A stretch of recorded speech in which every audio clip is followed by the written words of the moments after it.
to respond to emergencies like this. All right, Jack, we'll check back with you in a few minutes. Thank you very much. To our viewers, you're in the Situation Room, where new pictures and information from the hurricane disaster zone are arriving all the time, and we're going to share them with you. Happening now, some relief amid the floodwaters and the fires.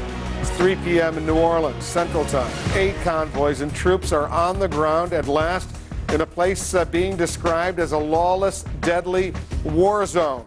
President Bush offers to comfort Katrina's victims. Did he get an earful in return? This hour, the president's tour and the growing criticism of the way he's handling this crisis. And tough questions are being asked about race and how it figures into the state of emergency.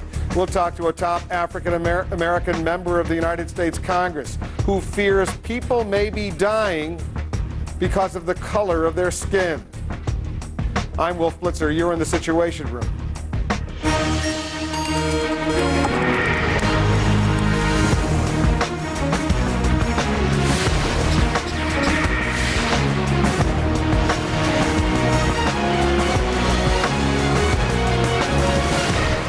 After 4 horrific days, we're seeing the first significant signs of at least some relief efforts underway in New Orleans. But the mission ahead remains critical. The first of some 1,000 National Guard troops are on the ground in New Orleans right now, along with a convoy of about 50 vehicles packed with supplies. The U.S. Coast Guard now says more than 5,500 people have been rescued in New Orleans. The mayor says 50,000 people still need to be evacuated from the city after what he calls a night of hell. Another obstacle in getting people out, new fires raging in New Orleans. One in a building across from the Mississippi River has been burning out of control after a huge explosion. Along the Mississippi coast, the governor says the state is in desperate need of fuel. The Coast Guard is delivering diesel fuel to hospitals to try to keep those generators running, generators that will save people's lives. Let's get more on the hurricane damage now, state by state. We'll start off in Louisiana. Officials now say the death toll will be in the thousands. How many, we don't know. We do know that 350,000 homes in the New Orleans area alone, 350,000 homes have been damaged or completely destroyed. 2,600 National Guard troops are due in Louisiana today. Over in Mississippi, fears the death toll there may well run into the hundreds. State's senators say the Labor Department will provide $50 million so people can be hired to help with the cleanup. Over in Alabama, 135,000 people are still without power, businesses, as well as homes. The governor announces what they call Operation Golden Rule to find housing for 10,000 people made homeless. State government is making up to $25 million available for emergency loans to victims. President Bush is now in the disaster zone. He began this day by acknowledging that the federal government's response hasn't been good enough. Let's go to the latest stop on the president's tour, the Louis Armstrong International Airport outside New Orleans. That's where CNN's Ed Lavandera is standing by. Ed? I will brought you a little bit closer down to what is going on here. Here you see the tarmac where everyone is being ferried into the New Orleans airport here. These people are literally being plucked out of the city in the last few minutes and being brought here to the New Orleans airport. From here, they're brought in through this area where they have to make their way through this line here. And if they need medical attention, they can go inside the airport. But from here, they essentially have to continue waiting for a bus ride or waiting for a bus ride to a flight that will take them out of here. From here, they're going to places like Lafayette, Houston, San Antonio, Dallas. Who knows how long this will take to process all of these people.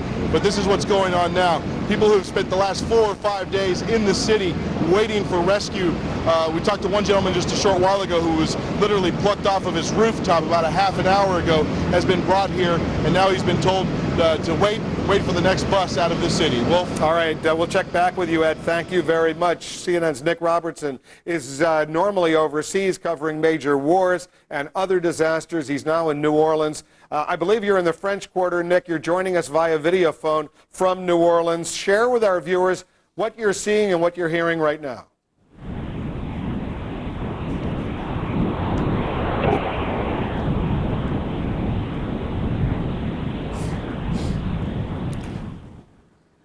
We're going to try to reconnect with Nick. Nick Robertson is in New Orleans right now, and he's going to we're going to reconnect with him. Another one of our veteran foreign correspondents, war correspondents, Carl Penhall, is in New Orleans himself right now, and Carl's joining us. Carl, where exactly are you?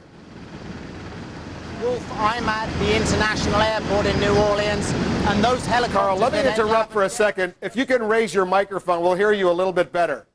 All right, go ahead, start from the beginning.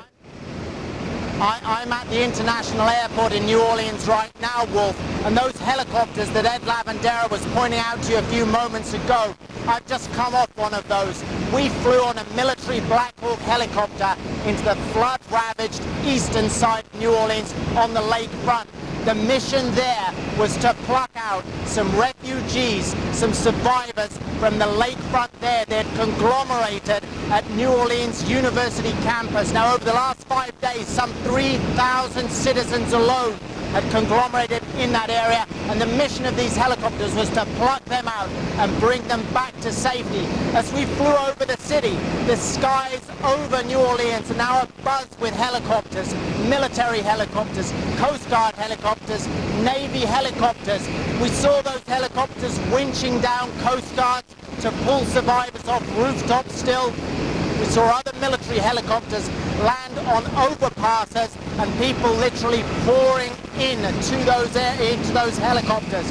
And also on the ground, we can see still people rowing in boats, rowing on planks of wood, still trying to get to safety. Other people still wading through the floodwaters, because in areas the water is only a few feet deep now, but in other areas it's still more than 1 story high, Wolf. Carl, I want to ask you a question, but I want you to continue to raise your microphone a little bit more. We'll hear you a little bit better if you do, based on my own experience out in the field. Give us a sense of the people that we see. People behind you and around you. Maybe your photographer can go wide a little bit and show us where you are and what the scene is like where you are. Let me just step out of the way, in fact, for you, Wolf, and take a look at these people behind. These are some of the people that have been brought off these military helicopters this morning.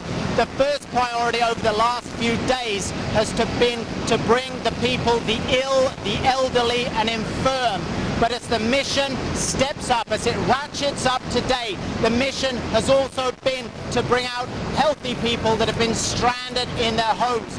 Many of these people have been days without food, without a large supply of drinking water. And as we've seen them come off those helicopters in various states of health, some stumbling, some helping one another, they're all certainly very glad to be here. But in fact, Wolf, the helicopter that I came on back into the international airport from the eastern side of New Orleans had 5 members of New Orleans Police Department on board.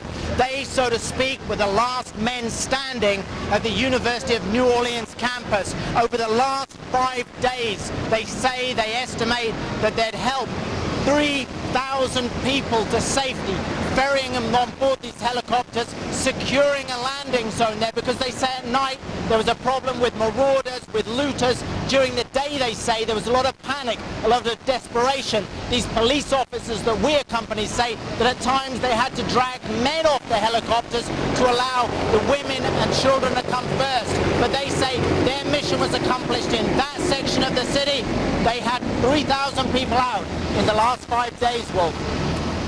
Carl Penhall reporting for us. He's on the scene, as so many of our other top correspondents are. Carl, thank you very much. Let's focus for a few moments now on the public health emergency that is unfolding in New Orleans and the region. For that, we're joined by the Secretary of Health and Human Services, Mike Leavitt. He's joining us from his department headquarters here in Washington. Secretary Leavitt, thank you very much for joining us. A lot of us have been deeply concerned about disease, a threat to public health erupting from the floodwaters in New Orleans specifically. Give us an update on what you know about this potential disaster.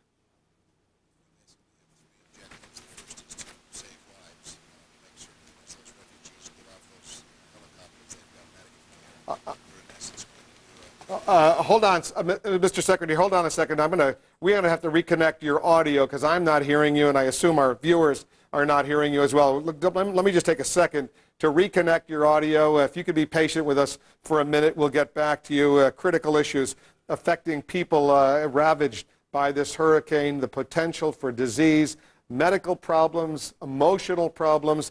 The Department of Human Health, the Department of Health and Human Services is taking the lead in this issue, and we're going to get back to the Secretary in a moment. Ali Velshi, you're in New York.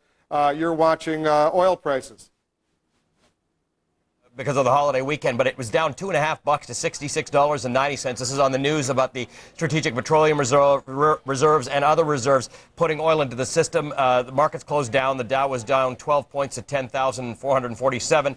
The NASDAQ down almost 7 points to 2141. That's how we go into the weekend. I just wanted to update you on that, Wolf. All right, thanks, Ali. We're going to get right back to you as well. President Bush left Washington this morning for the Gulf Coast, knowing his administration's response to this disaster is under extensive fire. Especially critical, the New Orleans Mayor Ray Nagin. He didn't mince any words during a late-night radio interview in New Orleans.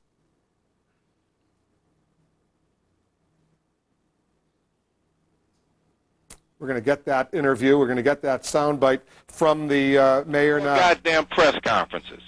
Put a moratorium on press conferences. Don't do another press conference until the resources are in this city. And then come down to this city and stand with us when there are military trucks and troops that we can't even count. Don't tell me 40,000 people are coming here. They're not here. It's too doggone late. Now get off your asses and let's do something. And let's fix the biggest goddamn crisis in the history of this country. Let's go over to CNN's Elaine Quijano. She's over at the White House. Elaine, update our viewers from your monitoring post. What's happening? Well, President Bush, as you mentioned, is now in the state of Louisiana, and in fact, it was at the airport where he was met by the New Orleans Mayor Ray Nagin, who, as you pointed out, just less than 24 hours or so ago, blasted federal officials for their response. But the New Orleans Mayor, at the same time, though, had some praise for President Bush for dispatching Lieutenant General Russell Honoré to the region to coordinate military efforts. But those criticisms, certainly you heard a bit of it there, very sharp. Now, as you saw earlier in the day, the president also was on the ground in Biloxi, Mississippi. It was there that President Bush took a walking tour of some of the damaged areas there. It was the first opportunity, really, for the president to get a chance to take a look up close, to also hear stories, personal stories, of the devastation that these residents have gone through. Now, the president promised that aid was on the way. He also told reporters later he was satisfied with the response of the federal government, but not the results. Our jobs as people in positions of responsibility is not to be satisfied until the job is done as good as it can possibly be done. And that's what I was referring to. I'm certainly not denigrating the efforts of anybody, but the results can be better in New Orleans. And I intend to work with the folks to make it better. Now, the president attempting to clarify what he said when he left the White House today, that was that the results were unacceptable. So the president elaborating there. Now, his first stop, we should tell you, of the day was actually in the state of Alabama. It was there in Mobile that the president appeared in a hangar along with other officials there, government officials, emergency officials, as well as the governors of Alabama and Mississippi.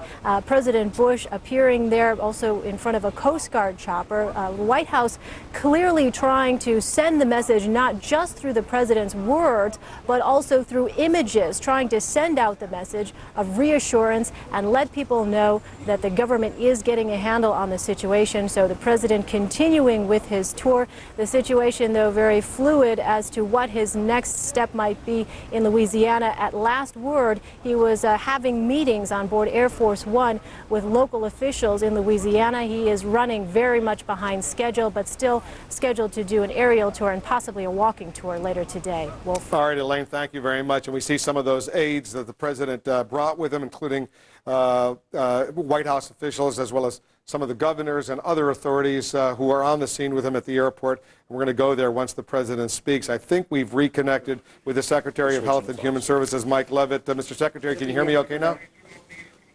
I can, yes. I can't hear you, but just going to me we're going to try to fix that. In the meantime, we're going to try to reconnect with the Secretary of Health and Human Services. Unfortunately, we're not getting a good connection. These things happen in these kinds of stories, but we'll work it out, and we'll get the latest on the health problems facing the people in New Orleans. Jack Cafferty is watching all of this as well. He's got another question this hour. Jack? The American Red Cross, Wolf, reports that as of noon today, they had received almost $72 million in donations. However, a lot of American citizens are doing more than just opening their wallets to help the victims of this Gulf Coast tragedy. The governor of Texas said today his state will take in more than 50,000 additional refugees between Dallas and San Antonio, and that's on top of the 25,000 refugees already at the Astrodome. The mayor of Detroit said yesterday that they're looking at ways to bring evacuees from the Gulf Coast region for both temporary and long-term stays in the Motor City. Mayor Kilpatrick says that area hotels can house up to 3,000 people and that local restaurants in the Chamber of Commerce are promising food. So the question this hour we thought we'd ask is this: what should your community be doing to help the victims of Hurricane Katrina? Cafferty file at CNN.com, Wolf. Thanks very much. We're going to take a quick break. Much more coverage. Elijah Cummings, member of Congress, a leader in the Congressional Black Caucus. He's here in the Situation Room. We want to hear from him. He had some very strong words earlier today, and we want to ask him some important questions. So we'll take a quick break. Much more coverage coming up. We're standing by also to hear from the president.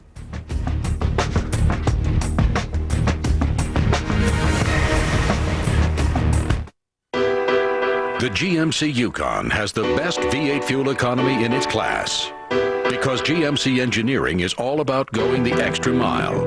Literally, the GMC employee discount has been extended on 2005s and now includes every 2006 Yukon. Get an 05 Yukon two-wheel drive SLE for $28,687 with your employee discount. The total value promise makes it easy. No worries, no hassles, it's right on the window. See your GMC dealers today. Go to Priceline now for the best hotel deals this summer. Name your own price for 3- and 4-star hotels and save up to $100 a night off other leading travel sites every night you stay. Brilliant. Only at the new Priceline. Lots of Wi-Fi users work in coffee shops, which aren't always the best places to work. Wouldn't it be great to work wherever you wanted instead of only in hotspots? Now you can with Verizon Wireless Broadband Access. Wi-Fi only works in limited locations, while Broadband Access is the nation's largest, fastest, wide-area wireless broadband network and is expanding coast to coast. Now get unlimited access at a great price, so you won't get stuck in a not-so-hot spot. Verizon Wireless, we never stop working for you. You need to get 5,000 brochures to the trade show, 200 personalized letters mailed, and update the training manuals.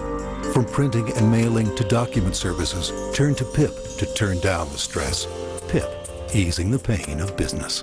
CNN Tonight. As chaos grows among hurricane survivors still desperate for help, leaders of rescue and relief efforts answer the tough questions. Larry King Live, CNN Tonight, 9 East. Let Empire Glass replace your cracked windshield, and we'll give you 24 free dinners to Sherry's Restaurants, where you'll enjoy great food and delicious pies all day, every day. And we offer free mobile service to your home or office. So for the highest quality windshields and 24 free dinners to Sherry's, call Empire Glass today at 503-251-9881. And remember, when you think glass, think Empire. Check out the new hit movies you can order on demand. And look what you can order right now. He who is without sin cast the first stone. It slipped. Don't miss Tommy Lee Jones and Cedric the Entertainer in the hilarious comedy Man of the House. I got nobody but you, Frankie. Well, you've got me. $1 Million Baby is the Academy Award winner for Best Picture of the Year, and it's available now on demand. Hit movies without the trip to the video store. On demand with Comcast Digital Cable. Sudden Fury. In Katrina's deadly wake, CNN Saturday night, 7 Eastern. We're looking at these live pictures from New Orleans. Those big tires are the tires of Air Force One. We see the President of the United States standing there. He's going to be walking over to the microphones. He's joined by the mayor of New Orleans. He's been meeting with Ray Nagin and others in Alabama, in Mississippi, in Louisiana. The Secretary of Health and Human Services, Mike Chertoff, is walking next to the president, as well as General Blum, the commander of the U.S. Of the National Guard troops. The president is going to be making a statement now. We're going to listen to what the president said based on his touring of the areas, and we'll perhaps be able to hear from some of the others as well. The man to his left is the mayor of New Orleans, Ray Nagin. As the president approaches the microphones, we'll get ready to get his assessment of what's going on. We know that others have been with the president all day, including senators from those states, including Louisiana, as well as the governors. We saw Governor Blanco of Louisiana there as well, Senator Landrieu. We saw as well Karl Rove, the president's deputy White House chief of staff, has made this trip as well. So we assume the president is walking over to those microphones, but it looks like he's boarding Marine One with the mayor, and he's going to be taking a tour by helicopter, I guess, and then he'll be making a statement later. We'll watch Marine One take off from the New Orleans airport. We'll watch to see what the president is doing, but we're joined now by a distinguished member of the U.S. House of Representatives. We'll keep these pictures up as we speak with the immediate past chairman of the Congressional Black Caucus, Representative Elijah Cummings. Congressman, thanks very much for joining us. You're looking at these pictures. As you know, many African-American members of Congress earlier today said they've been ashamed and outraged by the federal government's response to Hurricane Katrina. Give us your thoughts as of right now. Well, I'm feeling a little bit better, but I got to tell you that we were outraged, and many of us still are. The fact is that we believe the administration moved a little bit late and did not take this matter as urgently as they should have. I'm convinced that the Congressional Black Caucus, which is also called the conscience of the Congress, has a lot to do with what's going on right now. This movement is good. The president should have moved a little earlier. The fact is that now I'm beginning to at least get a feeling of a sense of urgency. It's taken several days. Yes, this hurricane hit Monday morning. It is now Friday afternoon, and we saw just a couple hours ago U.S. troops move into that convention center in New Orleans, about 1,000 National Guard and Army personnel with supplies. There have been some that have suggested that race has been a factor because so many of the people in New Orleans who have been suffering, as you well know, are African American. Well, the caucus, we took the position that it was the frail, the weak, and those that are sick that are suffering. Keep in mind, Wolf, you just talked about the troops marching in. A lot of people have died, and a lot of people will die. And sadly, that's sad. But the fact is that the president, we would have hoped, would have moved sooner. Governor Blanco even said the same thing, and certainly Mayor Nagin. But I think that he's on the right track right now, but we are asking that people be helped immediately. I mean, when you've got people who can't even get formula for a baby or water for their children, and you've got elderly people lying in carts, suffering from bone cancer, lying in an airport, somebody's got to speak up. And I'm glad the caucus did speak up, and I think that we made a difference already. But do you believe if it was in fact a slow response, as many now believe it was in part the result of racism? Is that what you're suggesting? I'm not sure. All I know is that a number of the faces that I saw were African American, but the caucus has always stood for all Americans, particularly those who have been often left out of the system. And the people that I've seen on your channel, by the way, are people who are the frail, the elderly, the sick, those people who are children, people literally walking around in water for days in their own feces when dead bodies floating. Something is wrong with that picture. And another thing,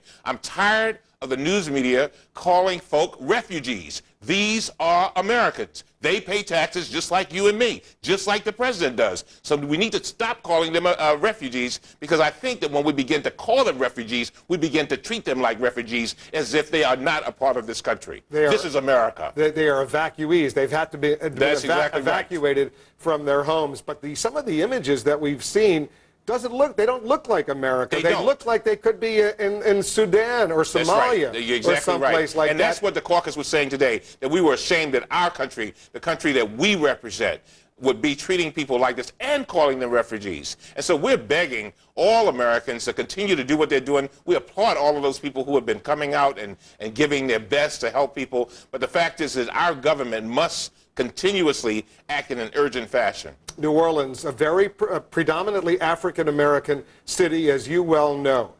There are some critics who are saying, and I don't know if you're among those, but people have said to me, had this happened in a predominantly white community, the federal government would have responded much more quickly. Do you believe that? I think that that's a pretty good probability.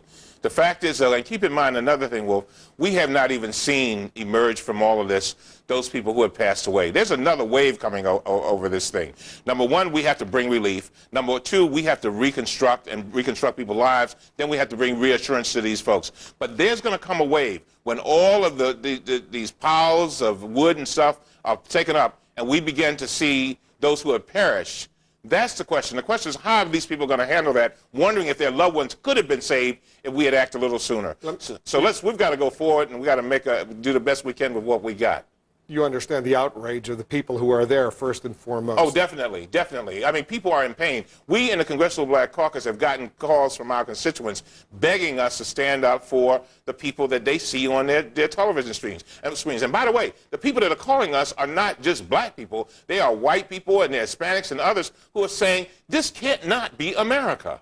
It's hard to believe. Let me get your reaction to what Senator Mary Landrieu, Democrat, Louisiana, has just said in a statement she issued in a letter she sent to the president. She's traveling with the president right now. Among other things, she says, I have personally asked the president today to appoint, in a matter of 24 hours, a cabinet-level official to direct the national response to this tragedy. She goes on to say the suffering has gone on long enough.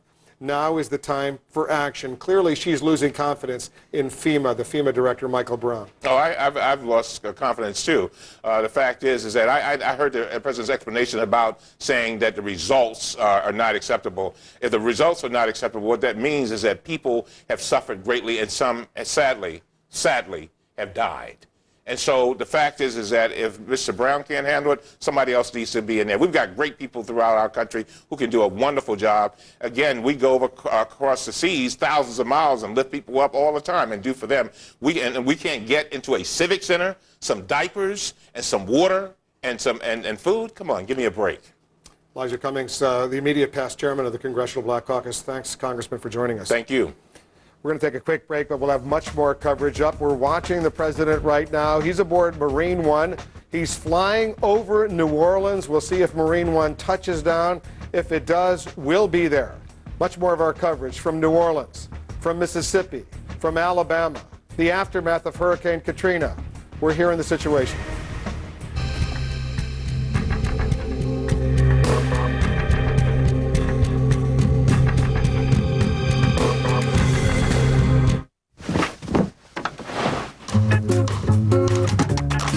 When so many little things go wrong, it's good to know some of the big things won't. The nice thing about the HP Pavilion desktop with the Intel Pentium 4 processor isn't just its price. It's the peace of mind you get for the price. Like a warranty that's longer than most. Support with industry-leading response time. And tech help that actually helps. Get a computer and a company you can count on. Call by September 3rd to get the HP Pavilion desktop with the Intel Pentium 4 processor, just $399. Order now and get a free memory upgrade and a free CD burner upgrade. Or ask about other HP desktops with Intel processors starting at $249 after rebate. Too bad everything isn't backed with this much support. HP Pavilion desktops. Brilliantly simple. Sprint Business is reinventing the yes man. Turning the yes man into someone who can work from almost anywhere. And now that Sprint and Nextel have come together, you can work in and out of the office more efficiently, the way 96% of the Fortune 1000 already do. So saying yes from just about anywhere with speed and confidence makes me a yes man. I'm a yes man. With Sprint Business, you can make just about any place a workplace. Yes, you can. You make a living by what you get, and a life by what you give. That's why you'll find us helping our neighbors fix up their homes, or study after school for a physics test, or get ready for Mrs. Quinlan's first grade class. Because the men and women of Lockheed Martin believe that giving back is the very best way forward. Great taste. Great taste. Less filling. What do we look for in a recruit? Well, you need skill. On the field of beer, there's no time for hesitation. You have to be quick. You may have only seconds to spot a not Miller Lite. You gotta have substance. This is not a job for the weak. Personal style, very important. Roughing the palate! Roughing the palate! Finding one with all the right stuff, well, that's just rare, isn't it?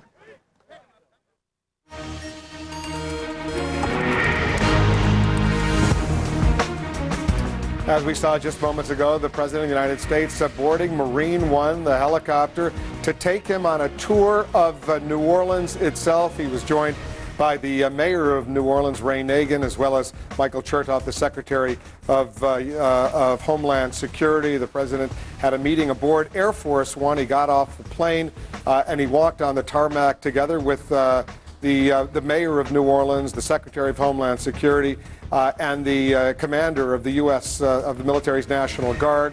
They walked over to Marine One, boarded Marine One for that tour that's underway right now in New Orleans. We expect the president to get off Marine One at some point and make a statement together with the others.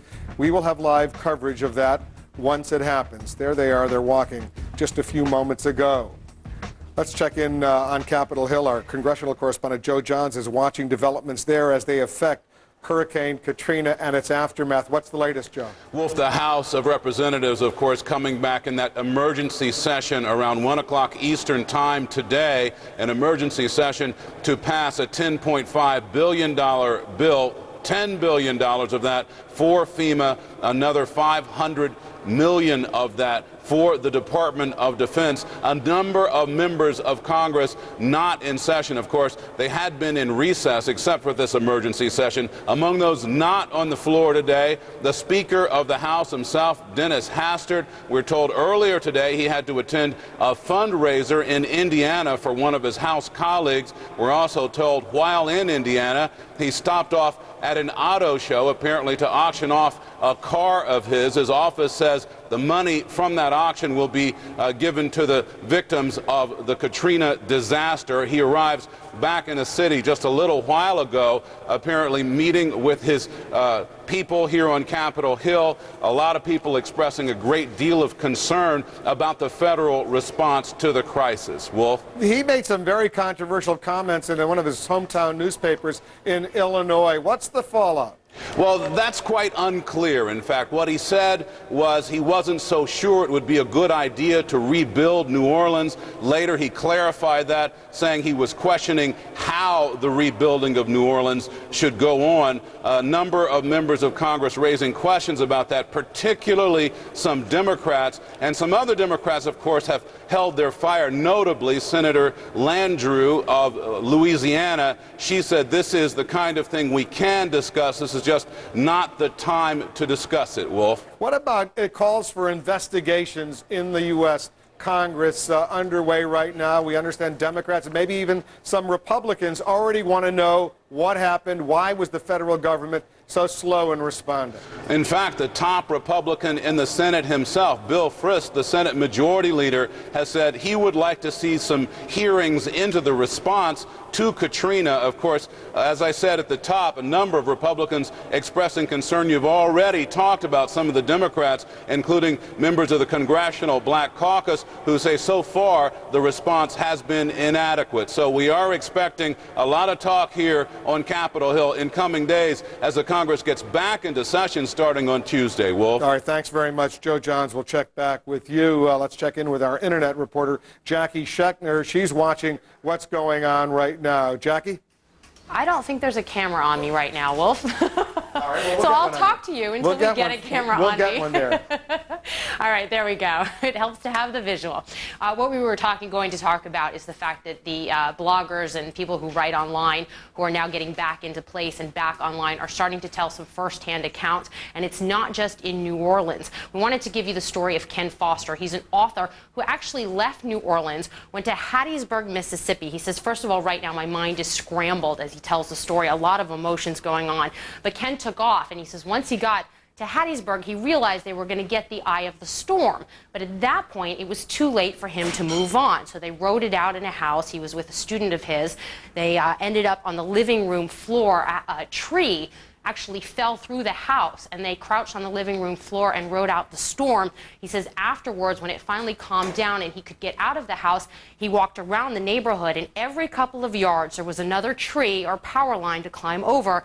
Every other house was at least partially destroyed. It was then the aftermath that was difficult. Again, this is Hattiesburg, Mississippi. He says the National Guard finally got there with water and ice, but they were only allowing 1 gallon of water and 1 bag of ice per car. And then they were telling people not to drive their cars, and where these things were located were actually, you had to drive to them. So there was no way to get there if people actually weren't driving. Everything was a mess.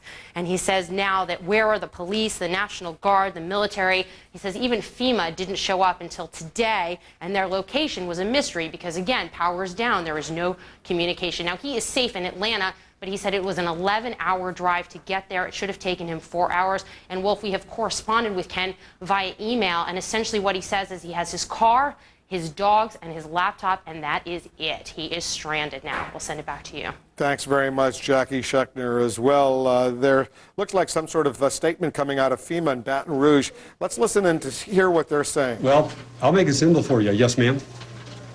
All right. Thank you.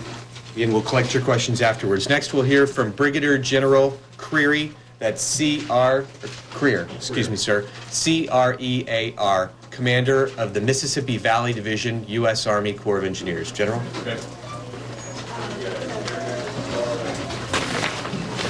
Good afternoon. Good to see y'all again. We made considerable progress today, but we're not resting. Still a lot of work to be done. Today we were able to effect, as I talked to you last night, finish the closure of the 17th Street Canal. Right now we left it open because, in fact, the water is draining out, and we can effect the closure when we need to. We had maximum helicopters on site today, dropping 3,000-pound sandbags into the hole. Great joint effort with DOTD. They worked hard. They had to build the road first, 100 feet by 25 feet deep, in order to start dumping stone into the crevasse. Today we started dumping stone into that crevasse. So again, considerable progress in that area. We have started to the dewater plan. What that consists of is breaching levees where storm damage surge is still above the lake levels, and piling sandbags and rock closures. They're being made where levees are washed out during the storm.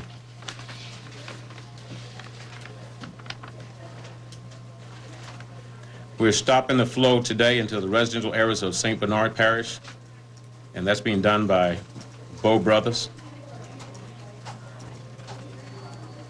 Priority for fixing pumps, which is, again, as I mentioned to you last night, that's our critical path, is pump number 6, which has the largest capacity, then 7, and then 9, and that will allow us to dewater Orleans Parish. We were able to get a team out today on the site, have not gotten a feedback from them with a detailed report. I'm sure I'll have it later tonight, see how they looked on there. Then I can tell you how that works. At the same time, we had a chance to go and revise our calculations as to the amount of saturation and the amount of time it would take to unwater the city once we have the plants, once we have the pumps. We're looking at anywhere from 36 to 80 days to be done, which is quite better than what we had before.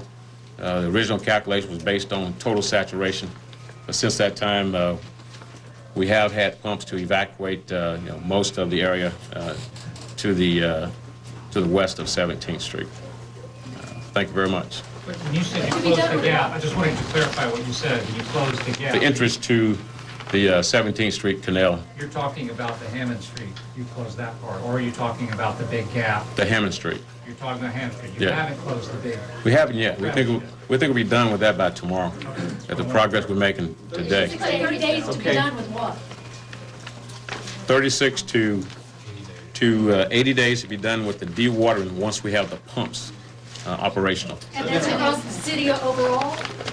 The reason I gave you that is at different locations. 80 days till the whole city would be dry, best case. That's correct. We got the Okay, General, Parish President said given the timing that we have here in the room today, we can do follow-ups, okay? Thank you very much. General Graham? Hi, Brigadier General Mark Graham. I'm the Deputy Commanding General for the Joint Task Force West for Task Force Katrina. I think earlier they discussed what we're working on right now. We're here to provide planning support and also some assistance as we can to FEMA, to the state, and to the National Guard of Louisiana. Currently, right now, one of the primary missions we've been asked to do is coordinate evacuation using the buses that we've been given to do so. Currently, today, we've got 6 airplanes have departed. There are currently 6 airplanes at the International Airport. We've flown out 438 passengers today. Seems like a little low number, but some of those small planes had medical patients on them. That's why there weren't very many passengers. Larger airplanes are inbound. We expect the airflow to continue tonight in a pretty heavy way. We're also working to open a second airport at the Naval Air Station called Bell Chase. We're looking to have that airfield open in the next 24 hours to start moving aircraft there. We also had 95 commercial buses today that have come through and departed. Commercial buses are the buses we use to evacuate folks out of different locations and then depart the state with those personnel to other places for housing, temporary housing. That's a total of 3,800 people approximately, which means so far since this morning, once the buses start arriving, we had 4,238 personnel evacuated. That's an estimate. The other thing we're looking at doing now is a possible third location of an airfield would be the third airfield. We have started to work in planning only. The next 96 to 120 hours, we're possibly going to try to open a third airfield, which would be the Academia, I think's the name, or how you say it? Regional Airport, south of Lafayette. Acadiana, I'm sorry. Thank you very much. Acadiana, I'm sorry. Acadiana Airport. That will work soon. We continue to have buses coming in. Once the buses get here, they go to a staging area. We then take them from there to the Superdome. Our anticipation is to have the Superdome empty in the next 4 hours. Once we have the Superdome empty, just so you know, we're not just going to one place to move personnel. We're going to multiple sites. And we are currently going to the Arcadia area and bringing folks out of the Arcadia area as well with school buses. And all those folks have been taken to the airport to be transported out so far. We're continuing to do that. One of our plans is to have multiple sites. As the large sites start being decreased with personnel, then we'll have to spread out to smaller sites. We're working those plans today. The next large place we'll go to will be the convention center. We've moved 1,000 people out of the convention center this morning already. So that is already starting to work. Thank you. I'm sorry, you said Arcadia? Where are you going from? Is it Arcadia? Acadiana. Acadiana? That might be right. Well, but I'm sorry. What is the name of that peninsula? I'd have to look at my notes. Okay. I'm sorry, I'm not from here. Moving out of question. There was an area where people had been brought that was isolated on a levee. It had a name. Algiers? Algiers, I'm sorry, that's it. I apologize. Thank you very much. Algiers. We've been moving people by school buses out of Algiers all day. We understand now we've gotten those folks all out there. They are bringing more in by barges, and as they do that, we'll continue to move those folks out of there. Okay. Thank you. Next, Captain Sharon Ritchie, U.S. Coast Guard. Hi, good afternoon. I'm Captain Sharon Ritchie. I'm the Coast Guard Liaison Officer to the Emergency Operations Center here. The Coast Guard has been actively engaged in around-the-clock search and rescue operations. The numbers are currently coming in at an alarmingly fast rate, so I don't have the exact number, but we've certainly removed more than 4,000 affected personnel from flooded neighborhoods and rooftops, and those numbers have really grown a lot over the last several hours even. Our priority mission is to evacuate patients and personnel from hospitals and to get them taken care of. We're working jointly with FEMA to deliver food and water to affected personnel.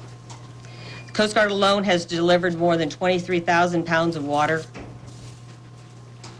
We have assets that have been mobilized around the nation to this area. Currently, we have over 2,500 Coast Guard personnel on scene with additional personnel en route. We have 50 aircraft that are actively flying in this area. We have four Coast Guard cutters that are stationed in the Mississippi River and many small boats also located there. And their primary mission at this point in time is for communication and logistical support to the teams that are in the area responding. We have 24 additional Coast Guard assets, water assets. These are Coast Guard boats and vessels in the ports and waterways that are affected in the Gulf area.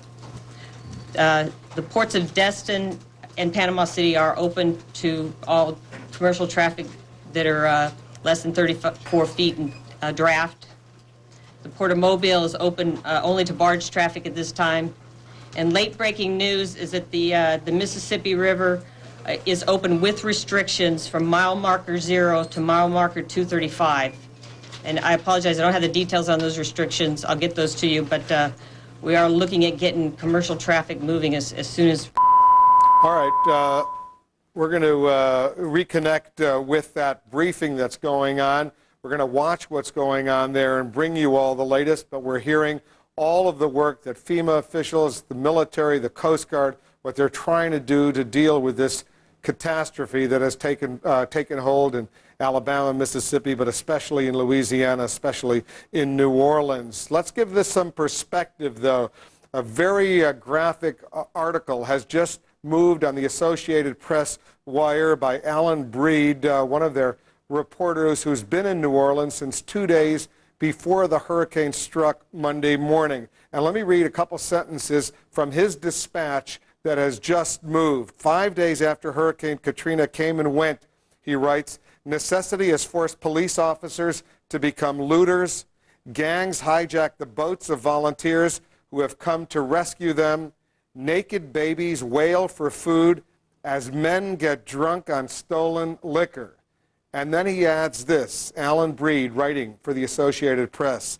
A walk through New Orleans is a walk through hell, punctuated, it must be said, by moments of grace. An article that will be in many newspapers tomorrow. The President of the United States is now on the ground in New Orleans together with the mayor, Ray Nagin. We're going to wait to get to them, hear what they have to say. Much more of our coverage right after this.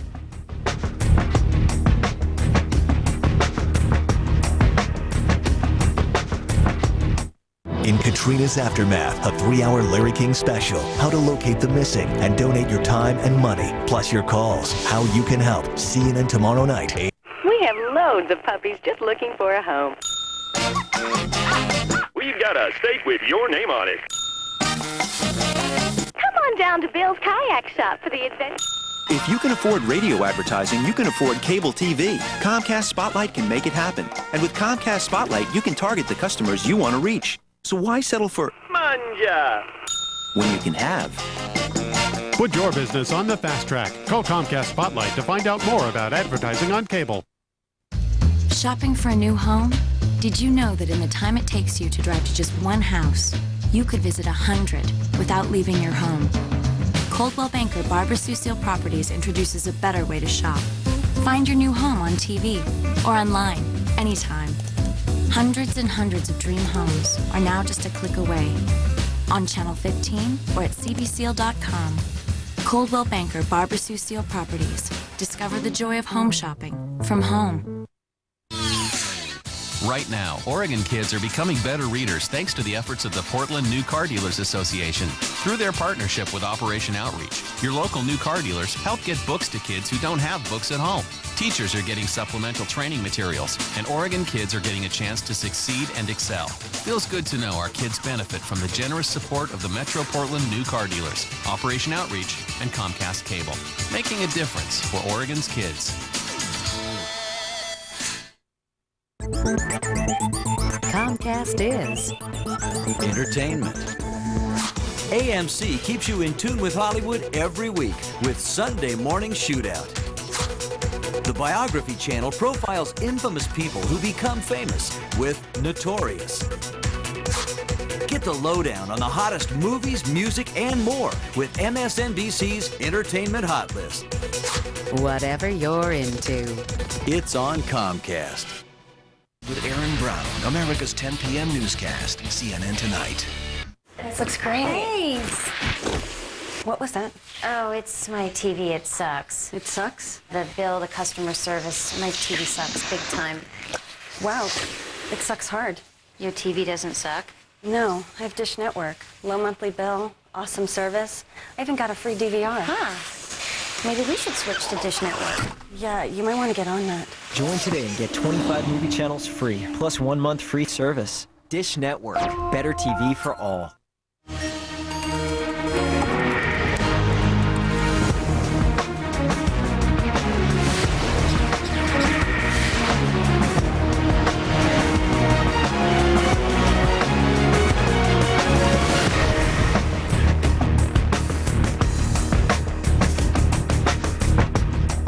Big question today. Did the federal government do enough over the years to prevent the massive devastation that's taking hold right now in New Orleans? It's no secret that New Orleans is vulnerable to flooding.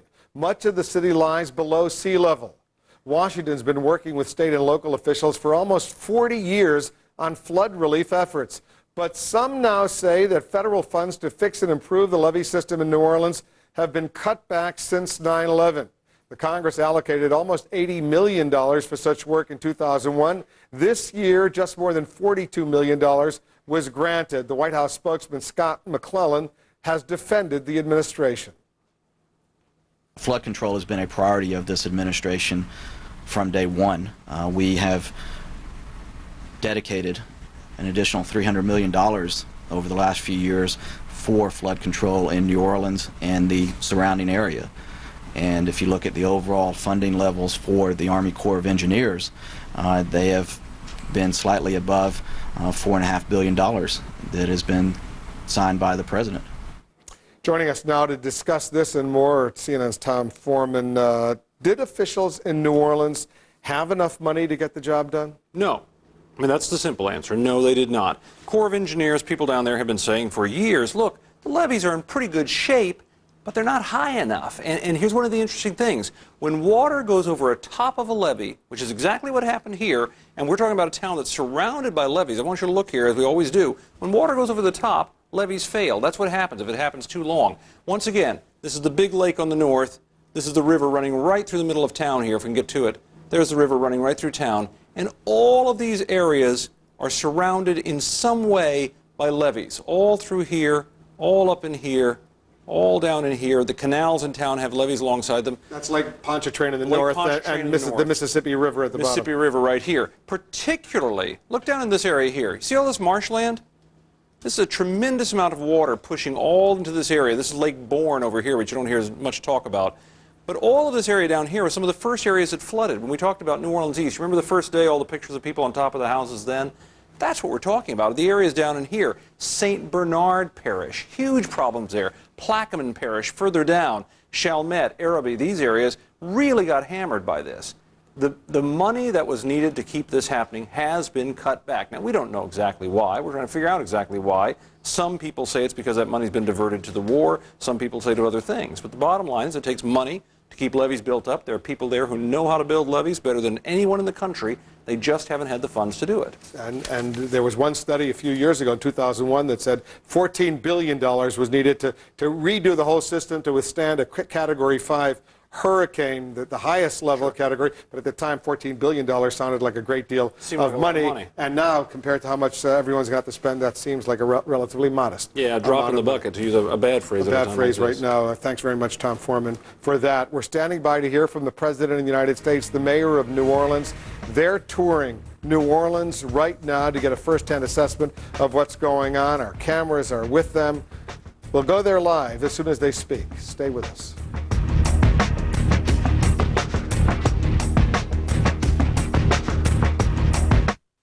Katie hates when I tell people this. When she was about 7 years old, she used to run around wearing a little plastic stethoscope, taking everyone's pulse. Ever since then, we've been getting ready for this day. And Katie, I don't think I could be any more proud than I am right now. Your dad's kind of a softie, huh? Oh, he's not my dad. This is Steve, our Morgan Stanley guy. Hi, Mom. How about a picture with the new doctor? My pleasure. Hey, Steve. When you work with a Morgan Stanley financial advisor, you get someone unusually devoted to your dreams, one client at a time. The GMC Yukon has the best V8 fuel economy in its class. Because GMC engineering is all about going the extra mile. Literally, the GMC employee discount has been extended on 2005s and now includes every 2006 Yukon. Get an 05 Yukon two-wheel drive SLE for $28,687 with your employee discount. The total value promise makes it easy. No worries, no hassles, it's right on the window. See your GMC dealers today. Justice depends on fair judges who do not prejudge cases. When President Clinton nominated Ruth Bader Ginsburg to the Supreme Court to avoid even the appearance of prejudging cases, Democratic Senator Joe Biden urged her to refuse answering questions that could come before the court. You not only have a right to choose what you will answer and not answer, but in my view, you should not answer. Ginsburg followed his advice. I do not want to give here any hints. I would not like to answer that question. I cannot say anything more than I have already said. Even so, she was overwhelmingly confirmed in a bipartisan vote, 96-3. Now, Judge John Roberts has been nominated to the Supreme Court. As with Ginsburg, Judge Roberts should not answer questions that force him to prejudge cases. Some senators will object for solely partisan reasons, but a fair judge deserves to be treated fairly. Urge the Senate to give John Roberts a fair up or down vote. You make a living by what you get, and a life by what you give. That's why you'll find us helping our neighbors fix up their homes, or study after school for a physics test, or get ready for Mrs. Quinlan's first grade class. Because the men and women of Lockheed Martin believe that giving back is the very best way forward.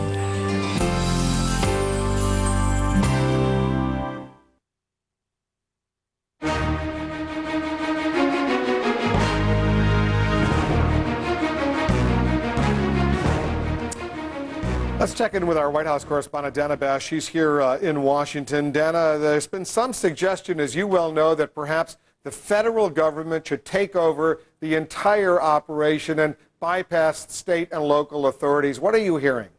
Well, Wolf, several senior Bush officials are saying now that that is actually something being actively discussed inside the White House, the possibility of the federal government taking control or federalizing inside the state of Louisiana. But one senior official I talked to did caution, saying that that is just one of several options being discussed. It is something that is a potential for a contingency plan, if you will, at this point. But it is being discussed, as you mentioned.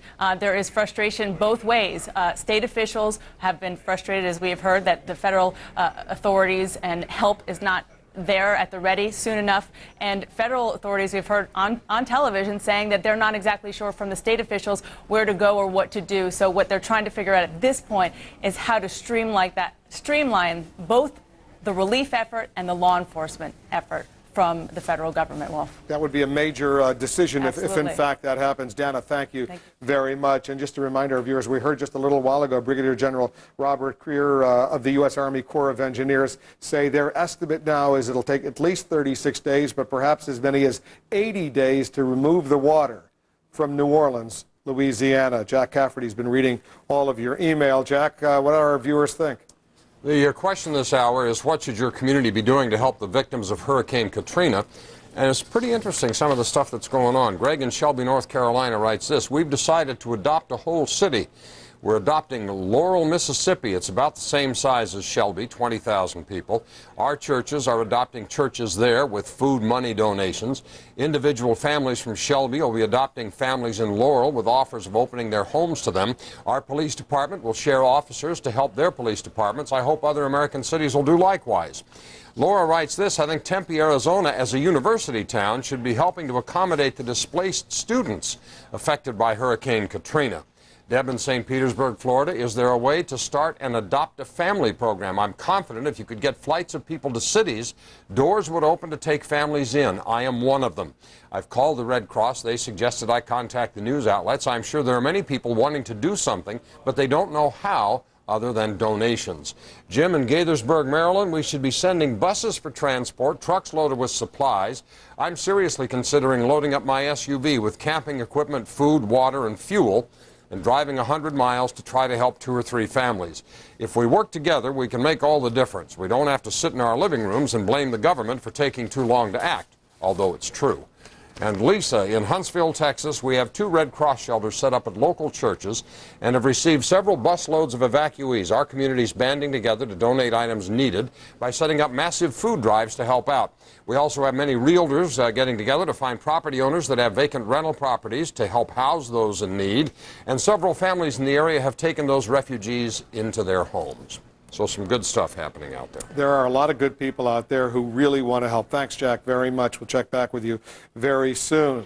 It's 5 p.m. here in Washington, and you're in the Situation Room, where news and information from across the hurricane zone arrive at one place simultaneously, happening right now.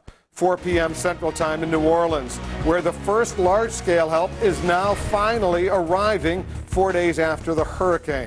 Thousands are being airlifted out of the flood to the city's airport, including hundreds of the most critically ill.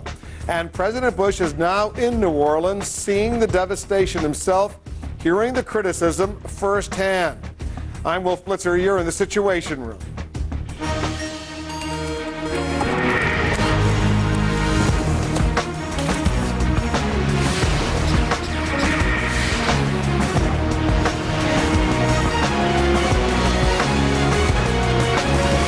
The situation is critical. The situation very desperate in New Orleans. Here are just some of the latest developments as this state of emergency unfolds. 1,000 National Guard troops have arrived in New Orleans in the past few hours, bringing food and water to thousands of suffering people. Air evacuations picking up. Thousands lifted to safety and taken to the city's airport. Now the Air Force is announcing plans for a massive airlift. 10,000 people to be moved to San Antonio, Texas.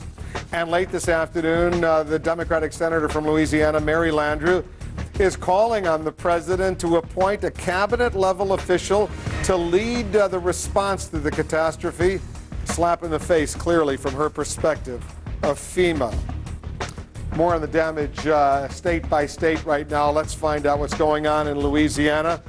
800 people are being treated at the New Orleans airport every hour. 40,000 people have been treated so far. 350,000 people are in homes in New Orleans. At least 350,000 homes in New Orleans have been damaged or destroyed. In Mississippi, bodies are floating along the bayou near Biloxi. Many shrimp farmers in the Gulf of Mexico were killed, unfortunately, in the storm. How many, we don't know. In Alabama, many public schools are taking in students who lost everything in the storm. Also, the state government is making up to $25 million immediately available for emergency loans to disaster victims. CNN's Nick Robertson is joining us on the phone from New Orleans. He's got an update on what's going on the streets right now. First of all, Nick, where exactly are you? Wolf, I'm on Canal Street, that main street that runs part of the way through the center of the city. What we've been finding here, some very, very traumatic stories. We talked to several families who are gathered, New Orleans families who are gathered outside the casino here. They told us they'd been to the conference center to try and get food and get supplies. They say they've been so disgusted by the situation that it was unsafe, it was out of control, that they couldn't get the food or the water that they needed, that they came back here. And right now they're just sitting with their belongings in front of the casino. They say they don't really know where else they can go at this time. Also, in the last half an hour or so, I talked to a family who were down from New York. They brought their son to New Orleans to see the university, as many parents do around the country, taking those children to see the university they might go to. They say they got stuck after the hurricane. They've had no information, they say, in their hotel. Whatever information they've been given has turned out to be wrong, they say. They've been looking for rides. All they say they want to do is get out of town, but they've been very worried about the situation, worried about going out on the streets. They say the police had even told them not to go to any of the food distribution points because it would be too dangerous for them unless the policeman told them they had armed guards. The family, as we were talking to them, got lucky. They managed to find a private security company here that were driving out of town to Baton Rouge, taking a ride with them. But this seems to be the situation here. Well, stand by for a moment. Nick, stand by for a moment. Condoleezza Rice, the Secretary of State, is over at the State Department. She's making a statement. Let's listen. Support. Organizations like the United Nations, NATO, the Organization of American States, the European Union, and others are showing their solidarity with us during this time. You have the updated list of countries from every corner of the globe that are offering their help. Countries like Canada and Italy, the Netherlands, Russia, Israel, China, Azerbaijan, the Philippines, El Salvador, Australia, Turkey, and many others. I want to note in particular that we received a generous offer of support from Sri Lanka, a country that, as we speak, is still recovering from its own massive natural disaster. Every contribution is important, and over the past few days, I've been in contact with a wide range of officials from other nations and international organizations to respond to these offers of support. The State Department is coordinating closely with the Department of Homeland Security to match these offers of support with the needs on the ground. Some of the needs will be longer-term needs, as those areas and citizens hit by Katrina recover and begin to rebuild their lives, their families, and their futures. In my discussions with my counterparts, I've been heartened at their offers of both short-term and long-term support. Many private citizens across the globe also want to donate their personal funds to help. As I've talked with my counterparts around the world, I've encouraged them to urge their citizens to donate Katrina relief through the Red Cross. Here at the State Department, we have established a task force to manage our components of the response that are being coordinated by the Department of Homeland Security. This includes assistance from the United States Agency for International Development. U.S. aid experts are already working at the Department of Homeland Security's Emergency Center, drawing on their experience in working disasters around the world. A wide range of USAID equipment is also being deployed, from their Zodiac light boats to large chainsaws to help clear trees and other roadblocks. We're doing everything we can to help those in need here at home in America, and we are also working closely with other governments to help them locate and assist their citizens. On a personal note, as you know, my family is from Alabama. My father was born and raised in Louisiana. The pictures are pictures that I, in many cases, know well. And I just want to say to the people of the hard-hit Gulf region that our prayers and thoughts, and my personal prayers and thoughts, are with them. I'm going to travel this Sunday to Alabama to tour the disaster area, to meet with senior officials and Americans in need, and to receive briefings on the latest situation there. And now I'm happy to take a few questions. Secretary, there was a report yesterday that Russia has been refused, that its offer has been turned down. Is there anything to that? We've turned down no offers. I think that obviously when something like this happens, we had a task force set up. We had to make certain that everybody knew the vehicle to use to channel contributions. Jonathan? Madam Secretary, no offer's been turned down, but according to FEMA, from them at least, no offer's been accepted yet. Yeah. What good is it to have, nearly 60 countries step forward and offer assistance, and apparently, at least as far as FEMA is concerned, they haven't been able to accept any of those offers. Well, as we are speaking, or perhaps just a little bit before we were speaking, there is a group that is working. Harry Thomas, who's the Executive Secretary here at the State Department and is the person who is in charge of coordinating this international effort, he is working with FEMA to go through the list to see what might be used in the short term. Obviously, in some cases, in places like New Orleans, it's a matter of access. but to see which of the offers can be taken up immediately, which others might need to be taken up somewhat later, but we are matching those offers now to the needs on the ground. Andrea? Madam Secretary, this morning some of the members of the Congressional Black Caucus had some pretty tough words for the federal government. They said that they were outraged, they were ashamed. The implication being that because many of the people who were without food and water over the last 5 days are poor and black, that food wasn't getting to them quickly enough. Do you think that perhaps there's a kernel of truth to this? Well, first of all, I have spoken to some members of the Congressional Black Caucus. I've also spoken to Bruce Gordon of the NAACP and to Mr. Morrell of the Urban League. We're all going to need to be in this together. I think everybody's very emotional. It's hard to watch pictures of any American going through this. And yes, the African American community has obviously been very heavily affected. But people are doing what they can for Americans. Nobody wants to see any American suffer.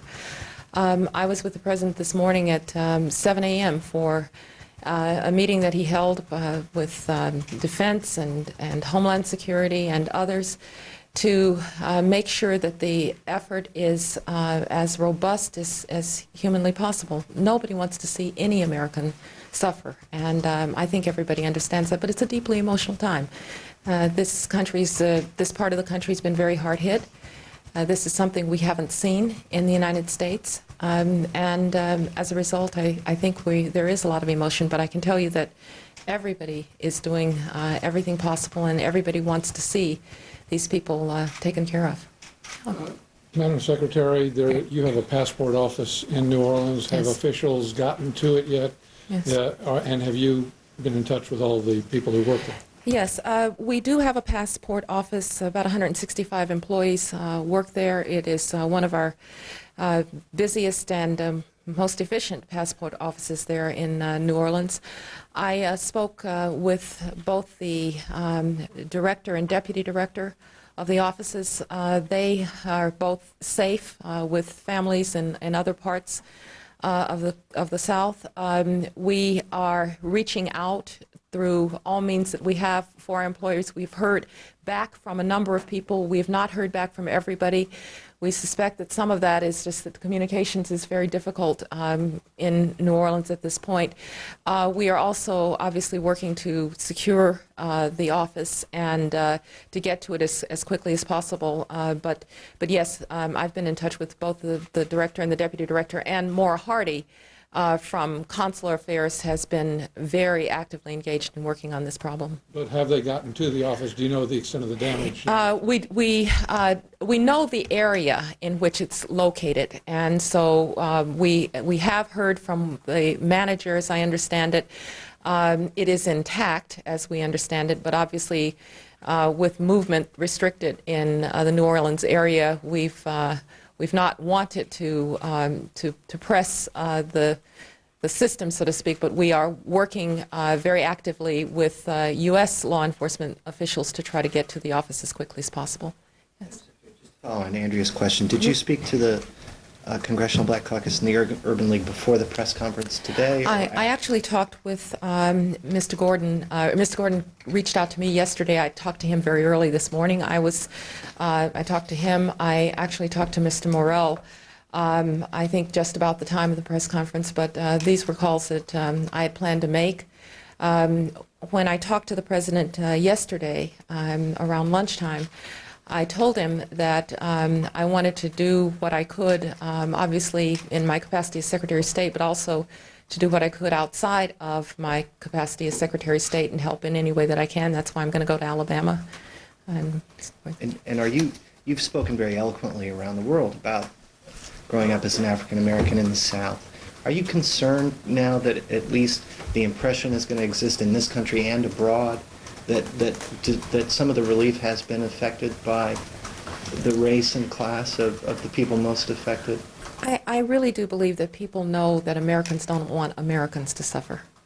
And this is a very sad situation. I was listening to the First Lady today when she was in Lafayette, and she was talking about the fact that, you know, the poor are often some of the hardest hit. And I know New Orleans a little bit. It's a very low-lying area, and it's people weren't able to get out. But that Americans would somehow, in a color-affected way, decide who to help and who not to help. I just don't believe it. Americans are generous to each other, and I think you're seeing that people are opening their homes to people who are displaced and have had to be evacuated. You're going to see more of that. And I just hope that what the world is seeing is that even though we've been hit with something that is unlike anything that we've been hit with before, the generosity of this country and the caring of Americans for Americans is, I think, what is coming through. Madam Secretary, a general foreign policy question. Do you think an event of this magnitude could affect public opinion in terms of support for a strong foreign policy? I mean, the natural reaction here is, why are we doing X, Y, Z in Iraq and overseas when we have these problems, energy prices? Do you worry about that at all? Well, obviously, whenever there's something on the home front, people focus on the home front. But I think Americans are plenty sophisticated in their understanding of the world to know that the United States can't live in isolation. We learned that in a horrible way on September 11th, that that our security is inextricably linked to, for instance, events and ideologies in the Middle East.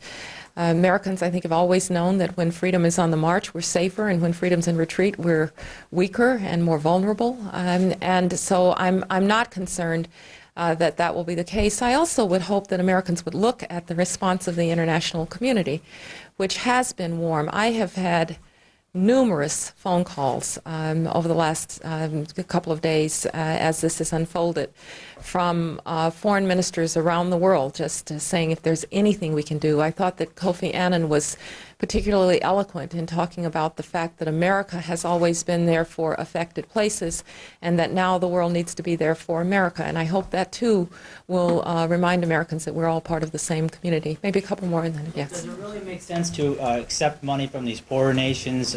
We probably already give aid to them, and in effect, we'd just be turning around and giving the money back.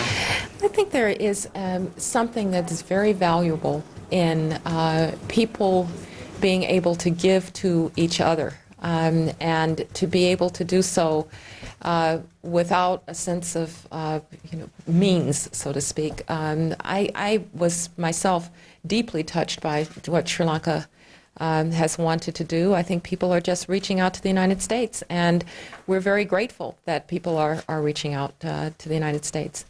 Last question? Yeah. Oh.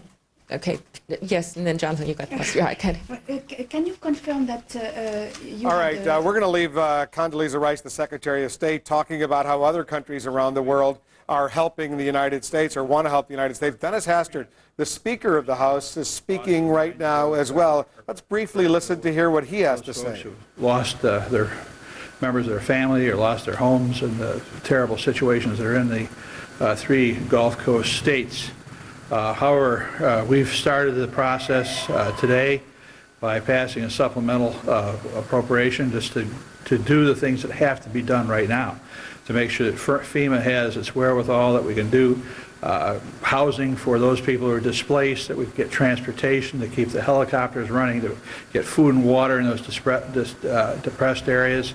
Those are the things that just the first kind of responder reaction that we're doing, to continue that in the next week or so. We have talked about how we're going to start to look at the problems. I think one of the things that we look at, there's a lot of small problems that we're just going to have to bring that have come before, relatively small problems, that we have to solve first before we get at some of the big problems. Just how we get our refineries up and running, how we get traffic patterns back in the process, how we get farmers' ability to get their grain to the marketplace, because the Port of New Orleans has been basically put out of service. So these are the things that we're trying to work forward. We have looked at the best way to bring people together to solve these problems. We have some of these issues that are cross-jurisdictional, as we did in the 9/11. We plan to work with the House and the Senate in a bipartisan way, on a bicameral basis, instead of trying to pass legislation here and then pass legislation in the Senate and they'll go through conference. I think we can work together. We have a proven record during the 9/11 situation that we've been able to do that. I ask all members and all leaders to work together in a bipartisan way that we can start to solve those solutions. So, Tom, do you have anything you want to say? Speaker. Just about the September and into October agenda, the Speaker instructed us last week to work with the chairman and alert the chairman to go to work, and their staffs have been working all this week looking at issues that we need to address. We will continue that. Obviously, in the priority of things, we will raise the Katrina disaster as a top priority for the House, but at the same time, we have other work that we will be working on. The top priority is the Speaker. I will be meeting with the chairman on Tuesday when we all get back into town. They will be making a report, and we'll get a better idea as to how we structure these bills that we know are coming. And I would expect that there'll be more than one bill to address the Katrina problem. Because especially the New Orleans, not to diminish what happened in Mississippi or Alabama, but the New Orleans problem presents special problems that frankly we haven't faced before. One of those is you have a major city in the United States. We're going to move away from this statements the Republican leadership in the House of Representatives, Tom DeLay and Dennis Hastert, have been making, promising speedy action, legislative action, to try to deal with the enormity of the crisis unfolding in New Orleans. Let's go over to New Orleans. CNN's Carl Penhall is over at the airport. Carl, give our viewers an update. What's happening now? Well, Wolf, if you've been looking at some of those live pictures we've been broadcasting, you'll see that behind me it looks more like Baghdad, not the Big Easy. The skies over New Orleans throughout the day have been buzzing with helicopters, Army helicopters, Navy helicopters, Coast Guard helicopters, civilian helicopters. They've been ferrying into New Orleans to bring out the sick and stranded. I took an overflight in an Army Black Hawk, and what we saw was some of those helicopters landing on overpasses, lifting people off roofs. Coast Guards were being winched down, pulling people from their balconies. There are still a lot of people trapped in floodwater that in some places is as high as the first story. But today, dozens of helicopters have been brought into operation to bring those people to safety, Wolf. And the mission continues there for the foreseeable future. What are your immediate plans? Carl, are you heading back into New Orleans? We certainly will be. On the flight that we took on an Army Black Hawk, a group of the people that we brought back out were 5 New Orleans Police Department officers. They, for the last 5 days and nights, had been on the ground there at the university campus in the east of the city, helping 3,000 citizens to safety. Their role was to secure a landing zone against looters, against marauders, and to help these people to safety. What one of the police officers told me was it is a war zone out there. People are fighting. He said in his words, people are losing their minds. As we brought him back out on the helicopter, Wolf, a veteran police officer, we saw him break down in tears. We said, "What's wrong?" He says, "I can still see the faces of the babies and the old folks in my mind." And he told us how in the last 5 days and nights he saw some of the elderly die in front of him as they were waiting for a helicopter ride out of flood-ravaged eastern New Orleans, Wolf. All right, Carl Penhall reporting for us. We'll check back with you. These are new pictures we're getting in from New Orleans. These are live pictures. You see the dome of the Superdome in New Orleans are right now badly damaged from the hurricane. But look at all those people still on the ground searching desperately for help. Let's check in with our internet reporter, Abby Tatton. She's continuing to watch this situation for us as well. What are you picking up on the blogs, Abby? Well, back to New Orleans. Despite the lack of power and communication in that city, one resident who has been camped out there all week has been updating online on the desperate situation in the aftermath of Hurricane Katrina. His name is Michael Barnett. He's an internet consultant, and he is camped out in his office building in downtown New Orleans with a small group of friends and co-workers. His site has become the Survival of New Orleans blog, in his words. You can find it at mgno.com.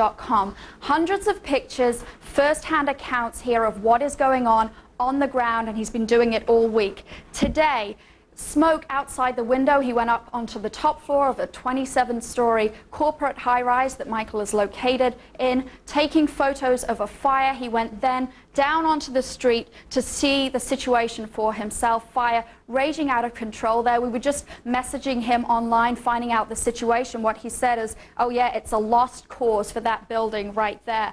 A New Orleans police officer looking on, armed but unable to do anything. That was the situation today, but hundreds of pictures at this site, again, mgno.com. The situation, first of all, the destruction from the storm, but then it quickly turned to the looting. Michael was taking hundreds of pictures from the windows and also on the ground. People carting off all kinds of things. This from yesterday, golf clubs, briefcases. He also trained a webcam at one point on this hotel across the street that was being stripped entirely of everything. Caused him to say yesterday, Mr. President, we are losing the city. It is the law of the jungle down here. Wanted the military to be sent in. Michael has reported he's seeing more and more military, National Guard coming in, so the situation improving slightly. But what he was saying was, even though he's been pretty upbeat all week, this place is completely coming apart. The hopelessness on the street breaks the heart. That from Michael Barnett at mgno.com. Wolf. All right, Abby, thank you very much. We're going to continue our coverage, our special coverage here in the Situation Room. We're standing by the president, the mayor of New Orleans. They're expected to speak soon. We'll go back to New Orleans live, and when we come back, we'll also go back to CNN's Jack Cafferty. These are live pictures that are coming in from New Orleans right now. We'll take a quick break. We'll be right back.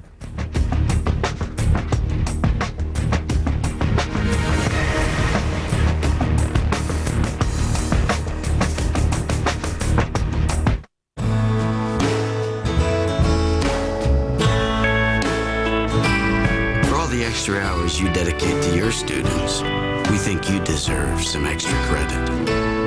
TIAA CREF, serving the retirement needs of those in the academic, medical, cultural, and research fields.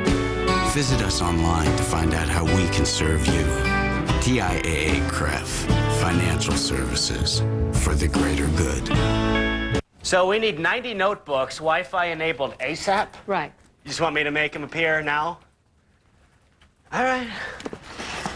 바로 파코 아초. I'm just kidding.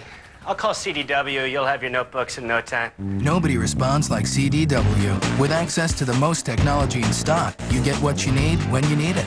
CDW, the right technology, right away. So you guys want me to conjure up some PCs too? I'm an American West Mortgage Specialist. Whether your dream is to buy a home, refinance, or see the Rolling Stones, I'm here to help. Good. That's why we're sponsoring the Rolling Stones tour. For your chance to win tickets, go to AmeriQuest.com. AmeriQuest Mortgage, proud sponsor of the American dream. Justice depends on fair judges who do not prejudge cases. When President Clinton nominated Ruth Bader Ginsburg to the Supreme Court to avoid even the appearance of prejudging cases, Democratic Senator Joe Biden urged her to refuse answering questions that could come before the court. You not only have a right to choose what you will answer and not answer, but in my view, you should not answer. Ginsburg followed his advice. I do not want to give here any hints. I would not like to answer that question. I cannot say anything more than I have already said. Even so, she was overwhelmingly confirmed in a bipartisan vote, 96-3. Now Judge John Roberts has been nominated to the Supreme Court. As with Ginsburg, Judge Roberts should not answer questions that force him to prejudge cases. Some senators will object for solely partisan reasons, but a fair judge deserves to be treated fairly. Urge the Senate to give John Roberts a fair up or down vote.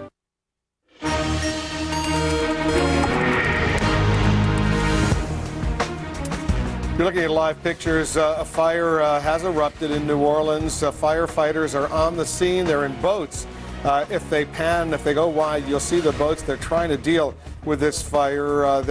Let's listen briefly in. The helicopter pilot is shooting some of this video for us, live pictures. Let's listen to hear what he says. And you can see that the distance between this warehouse fire and the actual river itself is quite a ways away, and the water cannons on these fireboats may not have the ability to reach that. So it's gonna be up to the firefighters to come into that area off the street to finish the job on that original fire. But the fire that started later in the morning in this warehouse, obviously being started by the embers from the chemical warehouse fire, is now completely extinguished. So that's good news. Just one piece of good news in this region right now. Not a whole lot other good news though. You can show these firefighters on the fireboats still dressed in civilian clothing.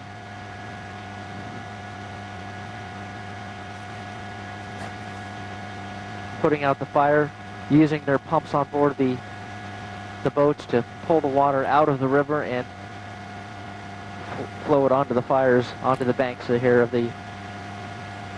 All right, we're going to stay on these pictures, dramatic pictures, firefighters on these boats trying to deal with a fire that has erupted along the warehouses in some of the more industrialized areas of New Orleans. This is a problem that has erupted over the past couple days. In addition to everything else, fire is breaking out sometimes in chemical areas. So this is a very, very high priority among so many other high priorities in that city. Dr. Sanjay Gupta, our senior medical correspondent, is joining us on the phone.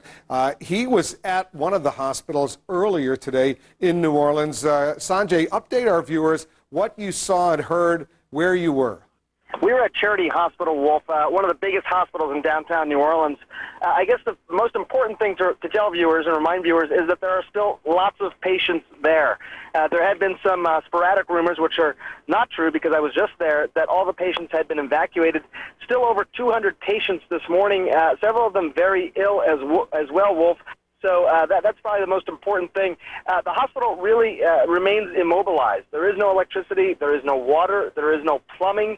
It's third world medicine, as so many of the doctors told me. They're trying to do the best they can, but their first priority, a difficult one right now still, is evacuation, triage and evacuation, Wolf. And do they look like they have a handle on the situation? Because yesterday at that hospital, Charity Hospital, it sounded rather bleak. It did. You know, it was amazing, actually, Wolf. It was shortly after you and yesterday about the sniper fire. They were actually taking sniper fire as they were trying to evacuate patients. I was there just about an hour and a half, 2 hours after that, looking at that same area. In fact, I didn't see any snipers myself. There still wasn't the National Guard presence. There was hospital security that was armed and wearing Kevlar bulletproof vests, basically trying to escort patients and doctors as they were evacuating. I think it's better than it was. I think there's more helicopters seeming to land in that area. Wolf, let me just paint a picture for you real quick. The only way you can get to hospitals to actually land a helicopter on a parking deck that is across the street, and then you either have to take a boat or an amphibious vehicle to the hospital. It is completely surrounded by deep water, making it very difficult. And worth adding as well that water is absolutely disgusting, Wolf. It is full of a cesspool of bacteria and who knows what else, not to mention gasoline.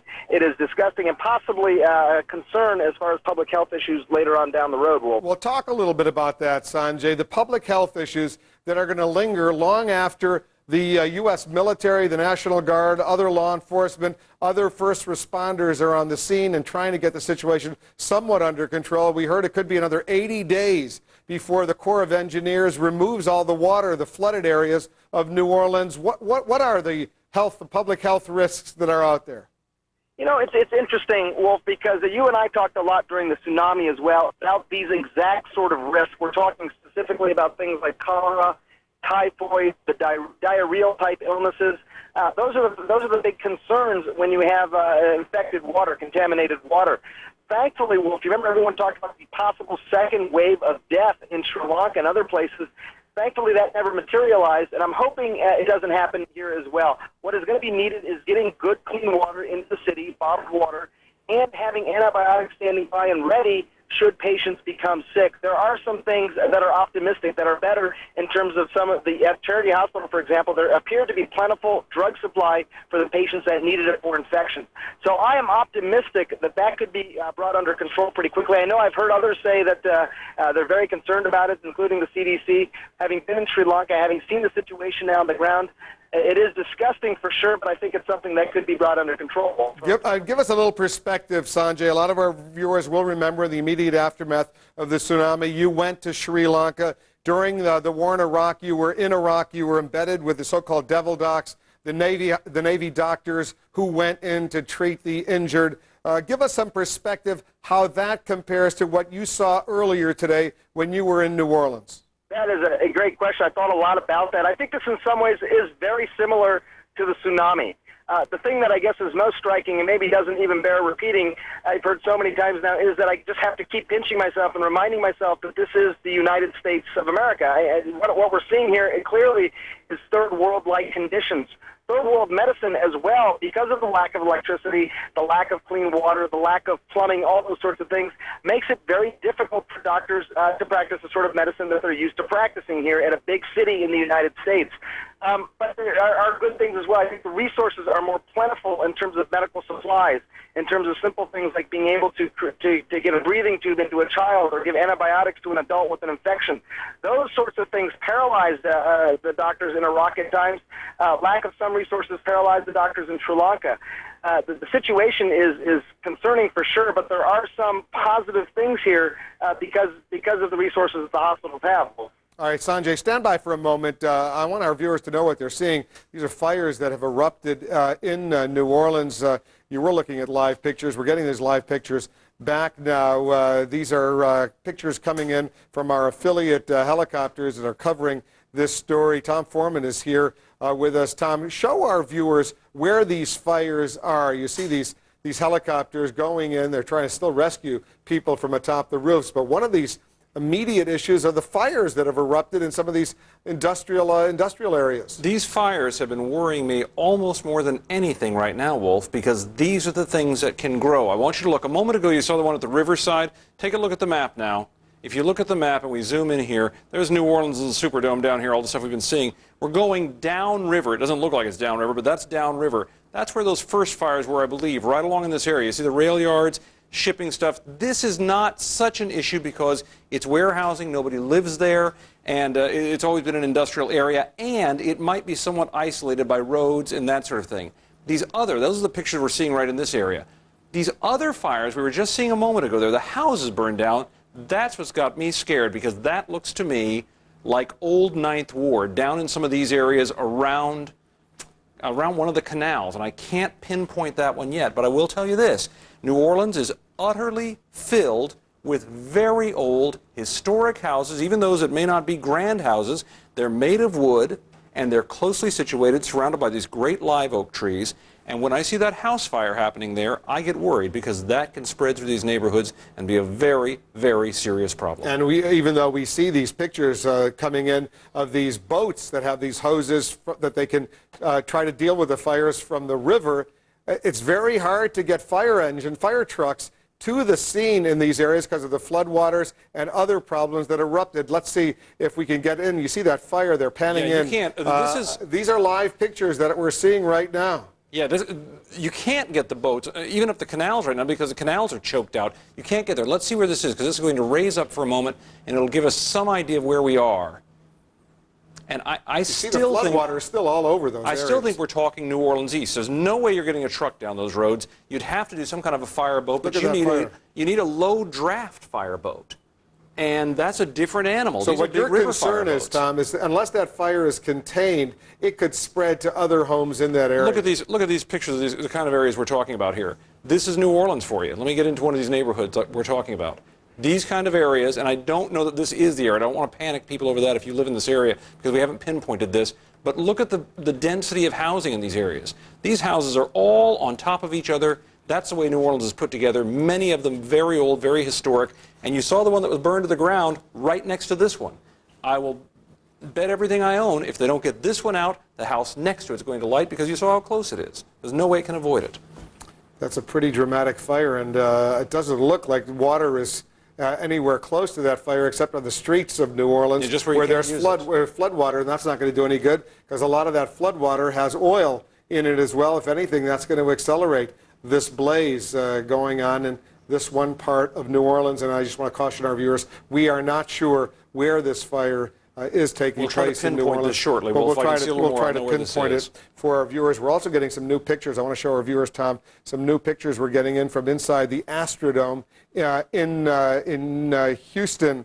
It's right behind you. Take a look at this. This is the Astrodome in Houston, Texas, where about several thousand, I heard earlier, maybe 12,000 people have already come in. They've got cots on the ground there. People are beginning to sit in the stands, but we're told it's filled to capacity already because there's no place else to put those cots, and they're going to have to move people to other facilities. The Houston Astrodome, like the Superdome in New Orleans before it, becoming a shelter, an emergency shelter for these people.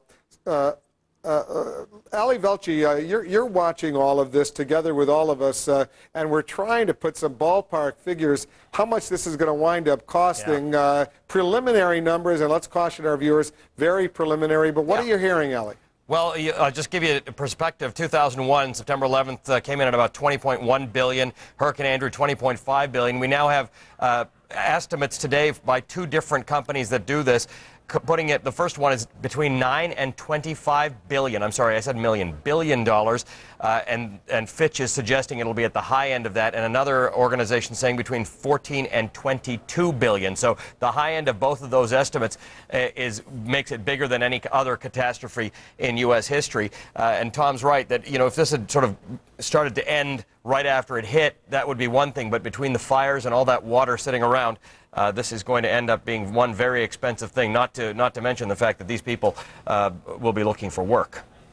All right, Ali, stand by. I want to listen into the helicopter pilot who's taking these pictures for us from New Orleans, from the fire that's erupted. Let's listen and see if we can get some more information.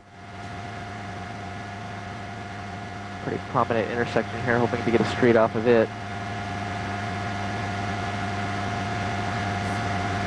These street signs are facing the wrong way, but that's fine.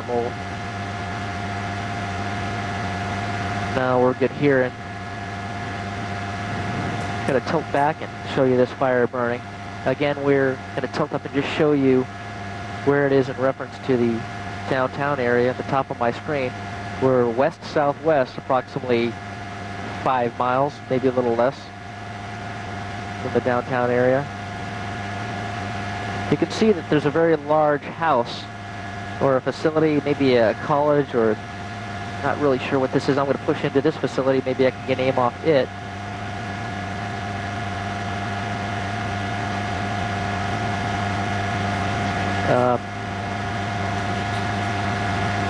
You're very low volume, Ron. I can barely hear you. Okay, I'm going to pull back here and show you. That looks like it's maybe a old college, maybe a religious college of some sort. I have to try to find a locator on that. But anyway, that's the area where this fire is burning. And we can almost tell you, we slide back to the right here a little bit further to the east, we can almost tell you that this fire is probably going to jump at least 2 or 3 homes. Again, these homes are built very close together, and it becomes an exposure factor. Fires leaping from one rooftop to another, and this is a perfect position as we can get a close-up view as this fire tears through these homes.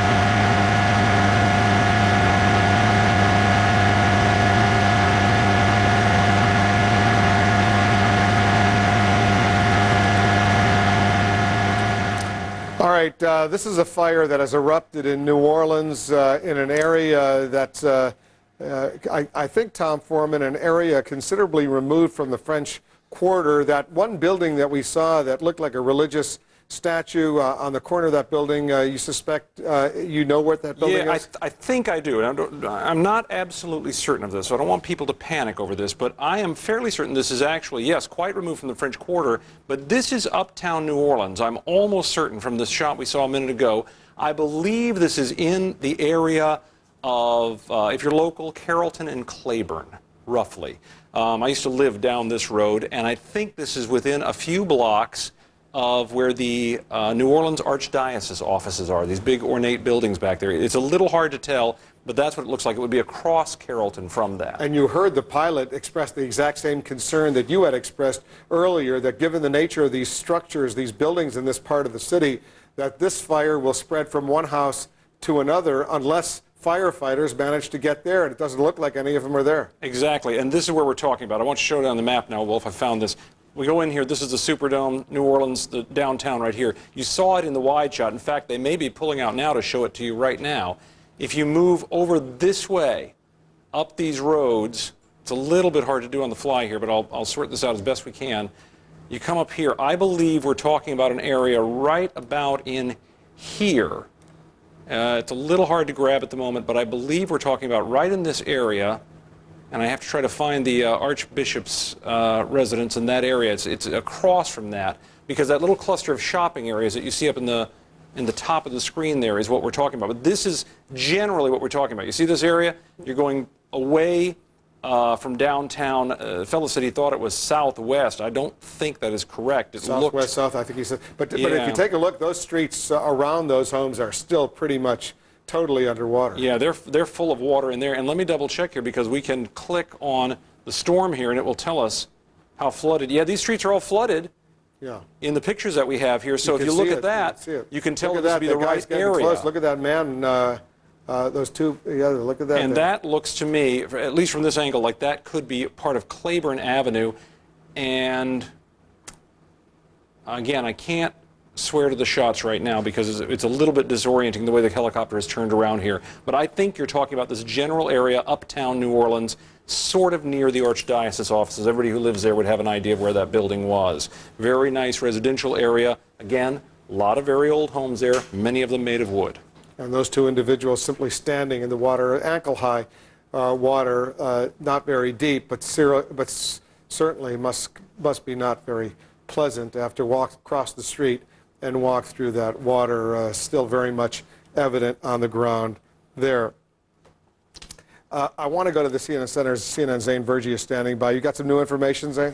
Wolf, we're just getting pictures from one of our affiliates, KLFY. There is a bus carrying evacuees. Now, it has flipped over. That happened just some minutes ago. This has happened about 18 miles north of Lafayette in Opelousas, Louisiana.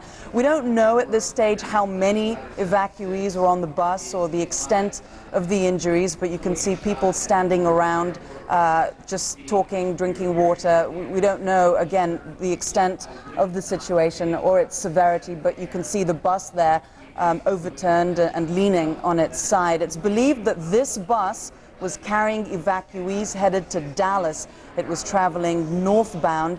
And that's all the information we have right now. A bus carrying evacuees flipping over just a few minutes ago, 18 miles north of Lafayette. Wolf? Well, you got to wonder, Zane, your heart must go out to these people. One tragedy after another. They finally get on board a bus. They're evacuated. They're thrilled. They're happy. They're getting out of New Orleans. And then this happens. The bus overturns. And hopefully everyone's okay. We don't have any information on that, but you have to wonder, these people say to themselves, what did we do to deserve this? Exactly, Wolf. I mean, they're probably asking themselves, we survived the hurricane, and if they've come from the Superdome, and we don't know that for sure, they may have lived through desperate, the stinking, the filthy conditions that we've been hearing described as inhuman. No food, no water, no sanitary facilities, many people separated from their loved ones. Carl Penhall moments ago, quoting military officers, said that people really are surviving a war zone and they're losing their minds. And now this. All right, Zane, thank you very much. I want to show our viewers a live picture we're getting from a rooftop in New Orleans. This is happening all over the place. The camera, unfortunately, is going wide now, but we had seen an individual go on top of that roof, a rescue worker, and go inside, climb inside, and he was about to save. It looked like an elderly woman who was stuck inside. They're getting in closer. Let's see if we can see that. That helicopter pilot is right there. There's a cable that was dropped with the rescue worker. And let's see if we can see what is happening, because this was a very, very dramatic image. We just saw this rescue worker just going into this building. We don't see him now, but going in through a window. A woman was there, and he was about to try to bring her out. We'll keep watching this picture. One story after another, Tom Foreman. It simply doesn't end the horror that we're seeing, even though, as the general said today, the cavalry has arrived. In much of New Orleans, the cavalry certainly has not arrived. Absolutely. There are people, you can tell, look at these houses. If you're in one of these houses, how are you going to get out now? If you don't have a boat, that's it. Look at these. These are easily 3, 4, 5 feet of water. You get out into the road, it's going to be 6 feet. This area, again, is uptown New Orleans. This is not near the Garden District. This would be more out toward Claiborne Avenue. I'm going to zoom in again. By the way, another one of our New Orleanians who works here at CNN confirmed a while ago, she also believes the fire we were looking at earlier was on Carrollton Avenue, or close to Carrollton Avenue, where it links up with I-10. It's near Xavier University, for a lot of people who would know that, and Carrollton Avenue, for many people who would be there much further down Carrollton toward the river, you would encounter Camellia Grill, which is a place where many people go, particularly late at night for a waffle or something late in the evening. This is the area we're talking about nonetheless. Uptown New Orleans. You move away from the Superdome, which is over here. You go west. You get out into this. This is uptown. This is all these little houses clustered together. You can see the similarity. And again, if we click on the storm path here, the storm results, you can see the water. These houses are all surrounded by water in these areas. Look at this, Tom. I want to show our viewers. This is what happened just a few minutes ago. You see this rescue worker being dropped by the cable from the helicopter. He's in the harness. Watch what he does. He's going on this roof in New Orleans, and this has happened over and over and over again. He's going to go inside that window, and there's a very happy woman I think we're about to see that's going to greet him. There she is. Yeah. There she is. You see her. And she's clearly been stuck there for some time, and he's talking to her. We're going to see if he comes out, if they lift her out of there and bring her to safety. But this is unfortunately, this is a situation we've seen happen over and over again, and it's happening right now, you could see even as we speak. You can see there also, Wolf, the very thing I was talking about, the age of the house when the shot was in tight there. You can see these have very old slate roofs. They have wooden walls. Many of these homes are 100-year-old homes, easily. Many, many of them. One of the few things that will help in the uptown area here is just this. They were built in a very graceful time when many of the streets were nice and wide. So even if you have a fire that hits one area, perhaps it can be contained to that block, which would be a good thing, especially the avenues. When you get to Carrollton Avenue, St. Charles Avenue, giant wide avenues, and the live oaks may burn, but perhaps that will be a barrier. Tom Foreman, thanks very much. Listen to this. I want to update our viewers about a situation we told you about yesterday. If you were watching, a woman named Phyllis Petrick called in. We spoke to her from the Situation Room here in Washington. She told us then, this is 24 hours ago, that some 300 people were stranded inside the Ritz-Carlton Hotel in New Orleans, and that conditions there were rapidly deteriorating. Phyllis Petrick is joining us on the phone now. Phyllis, where are you right now? EWI Airport. We have arrived back home in Baltimore. Well, thank God for that. Phyllis Petrick, walk us through. When we last spoke, you were stuck in the ballroom at the Ritz-Carlton in New Orleans, a very gloomy situation. You thought the world had forgotten about you and your 300 colleagues and friends and associates who were there. Walk us through what happened over the past 24 hours. Shortly after our conversation, helicopters began showing up around the hotel, just like bees buzzing around.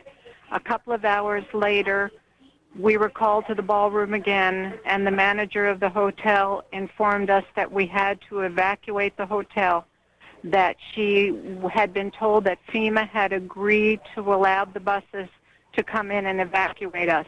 But we had been told that before, and we were very unsure of the information. We were also told that we were going to have to walk from the Ritz to the Marriott 4 blocks away because of the water, and the buses couldn't get into the Ritz. We all were very aware we were going to have to walk through the raw sewage. We tried to cover our bodies as best we could. The doctors who had been there with us were able to commandeer some antibiotics from a Walgreens across the street. They gave doses of antibiotics to everyone that was going into the water, told us what to do to follow up when we got home. We left the hotel in groups of 40, and we were with guards, armed guards. My husband and I were at the end of a group, and behind us was a family who had put their child or their children in a laundry basket with wheels that the hotel had given them. And as the water rose, this basket started to get away from them, and they began to panic. My husband and I stood back to help control this basket to get them to safety, which meant that we were then away from the guards. But we couldn't abandon them. We got them to dry land. We all got into the hotel, and we had to wait until about midnight when supposedly 8 buses with police escort were supposed to show up. Instead, 18 buses showed up with armed guards, with special shooter patrols and helicopters with big searchlights looking all around to make sure that there were no snipers that were going to attack us. They loaded us all on the buses, took us to Baton Rouge, and the hotel greeted us with food and soap and water and Gatorade, and told us that they were making arrangements for those of us that wanted to try to get to Houston to board flights. And I'm glad to say that a good portion of the people that lived outside of Louisiana were able to get out or will be getting out shortly. I don't know what's going to happen to the people who live within the state. My heart goes out to them. I wish there was something more that we could do to help them. But I want to thank you for your efforts on our behalf, because I know if you hadn't done something, we would still be there. Well, I'm not sure we did much. We put you on the air, Phyllis. You told your story, what was happening at the Ritz-Carlton in New Orleans yesterday. It was a very moving, poignant, dramatic story. I assume people were listening, and thank God you and the others have now gotten out, and you're on your way back home. You just landed at Baltimore-Washington International Airport. Is that right, Phyllis? That's correct. Well, safe journey to you. Good luck to you. Good luck to your husband and your entire family. I am sure they are just thrilled that you're no longer in New Orleans. You'll have memories for the rest of your life. Absolutely. Thank you, Phyllis. Thank you. What we're seeing on the screen here, that looks like Marine One that's just touched down at the New Orleans airport. The President of the United States took a tour of New Orleans, and he's coming back now to the New Orleans airport. We expect him to be making a statement. There are several Marine helicopters that are there. We're not exactly sure which one is Marine One. Marine One is the helicopter that carries the President of the United States, but his entourage also includes the governor of Louisiana, the senators from Louisiana, the mayor of New Orleans, the Secretary of Homeland Security, Michael Chertoff, General Blum, who's the commander of the National Guard. All of them went on this tour of New Orleans. They left about, I'm guessing, an hour and a half or so ago from the New Orleans airport, and they went into New Orleans. A pool of cameramen, photographers went along with them, reporters, and we'll get their report. Certainly we'll find out what happened. We'll see the video when the President was there.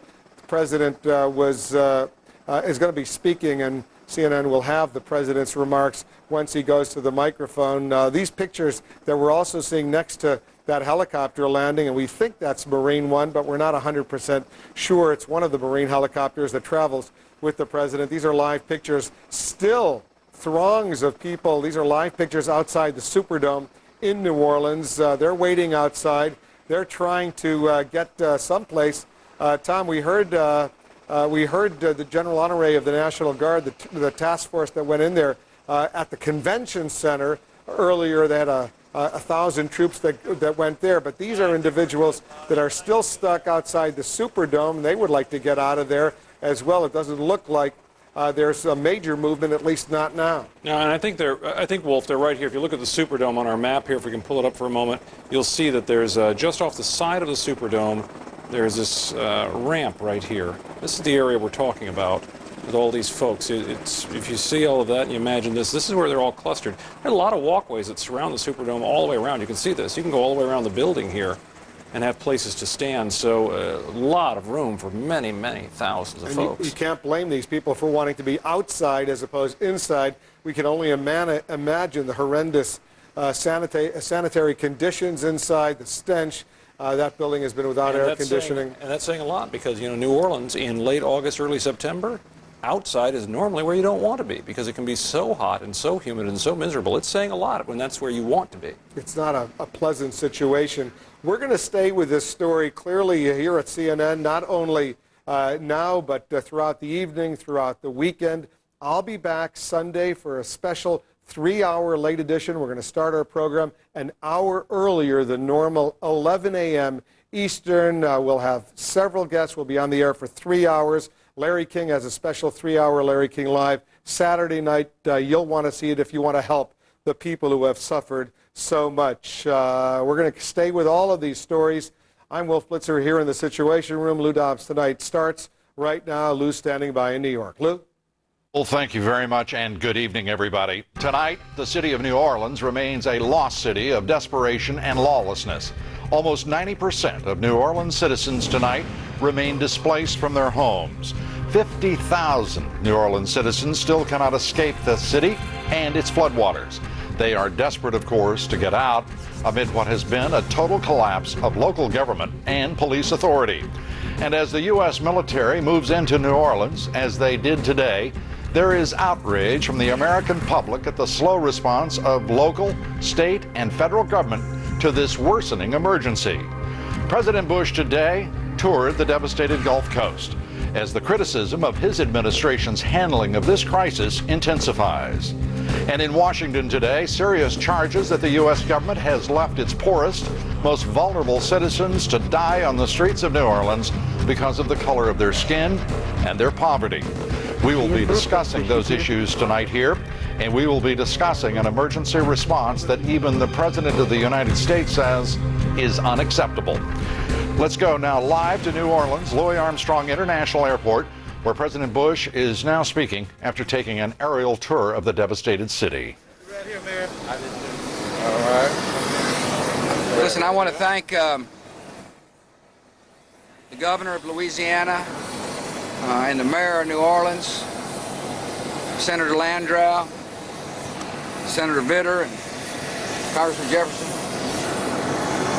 Congressman Jindal, and General Blum. I just completed a tour of some devastated country. I started in Alabama, worked our way down through Mississippi, and ended up here in one of America's great cities, and saw firsthand the devastation that this city has gone through. I know the people of this part of the world are suffering, and I want them to know that there's a flow of progress. We're making progress. I want to thank the governor for her hard work, and I want to thank the mayor. I know that some of the folks in the outlying parishes here in Louisiana are wondering whether or not people are paying attention to them. We are. St. Charles, St. Bernard, Plaquemine Parish, I understand the devastation that you've gone through as well. So does the governor, St. Tammany, so does the governor, and so do the senators. This is a devastating storm. This is a storm that's going to require immediate action now. I'm pleased to report thanks to the good work of the Adjutant General from Louisiana and troops that have been called in, that the convention center is secure. One of the objectives that we had today was to move in and secure that convention center and make sure the good folks there got food and water. The caravans, the bus caravans, are continuing on, as is the airlift. The people of this part of the world have got to understand, and by the way, we just came from the 17th Street levee. A lot of folks are working hard to repair that levee. They've been working around the clock, 24 hours a day. People from the federal government, and the state government, and the local government are working to breach that, to fill that breach. The mayor has been telling me, not only by telephone but here in person, how important it is that we get that breach filled and get that pump station up and running. And we went there to inspect progress being done, and the people of New Orleans have got to understand there's a lot of people working hard, and they're making good progress.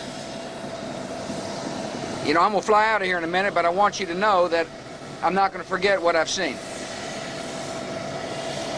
I understand the devastation requires more than one day's attention. It's going to require the attention of this country for a long period of time.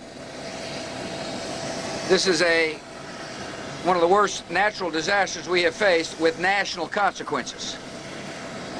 And therefore there will be a national response. And I look forward to continue to work with the governor and the mayor and the members of the Senate and the House of Representatives to do our duty to help the good folks of this part of the world get back on their feet. Here's what I believe.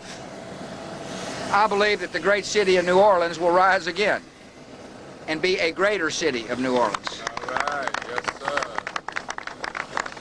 I believe the town where I used to come from, Houston, Texas, to enjoy myself, occasionally too much, Yes. will be that very same town that'll be a better place to come to. That's what I believe. I believe the great state of Louisiana will get its feet back and become a vital contributor to the country. I believe the people of Mississippi will recover. I understand we got a lot of work to do, and I understand it seems dark right now. But by working together and pulling together and capturing that great spirit of our country, a great city will rise again, a great state will be vibrant. If you want to help, if you're listening to this broadcast, contribute cash to the Salvation Army and the Red Cross. There'll be other opportunities to give, and we hope you do give. But right now, we need cash to the Salvation Army and the Red Cross. They're on the front lines of providing help to the people who need help. May God bless the people of this part of the world. And may God continue to bless our country. Thank you very much. George Bush talking from the Louis Armstrong International Airport. The governor of Louisiana, Catherine Blanco, to his left there, now behind him. Mike Brown, the FEMA director, with him, as well as New Orleans Mayor Ray Nagin. The governor now speaking.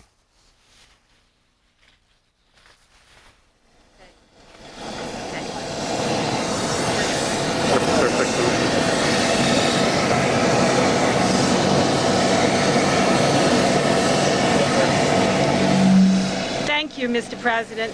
Thank you for being here, for being with our people, and for showing the state of Louisiana, all of our citizens, those who were hurt and those who were not, that the United States government cares and cares deeply for Louisiana.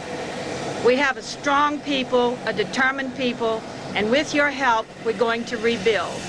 Now, we just saw the most hopeful project because it's stemming the tide of the water that just ruined our lives for this last week.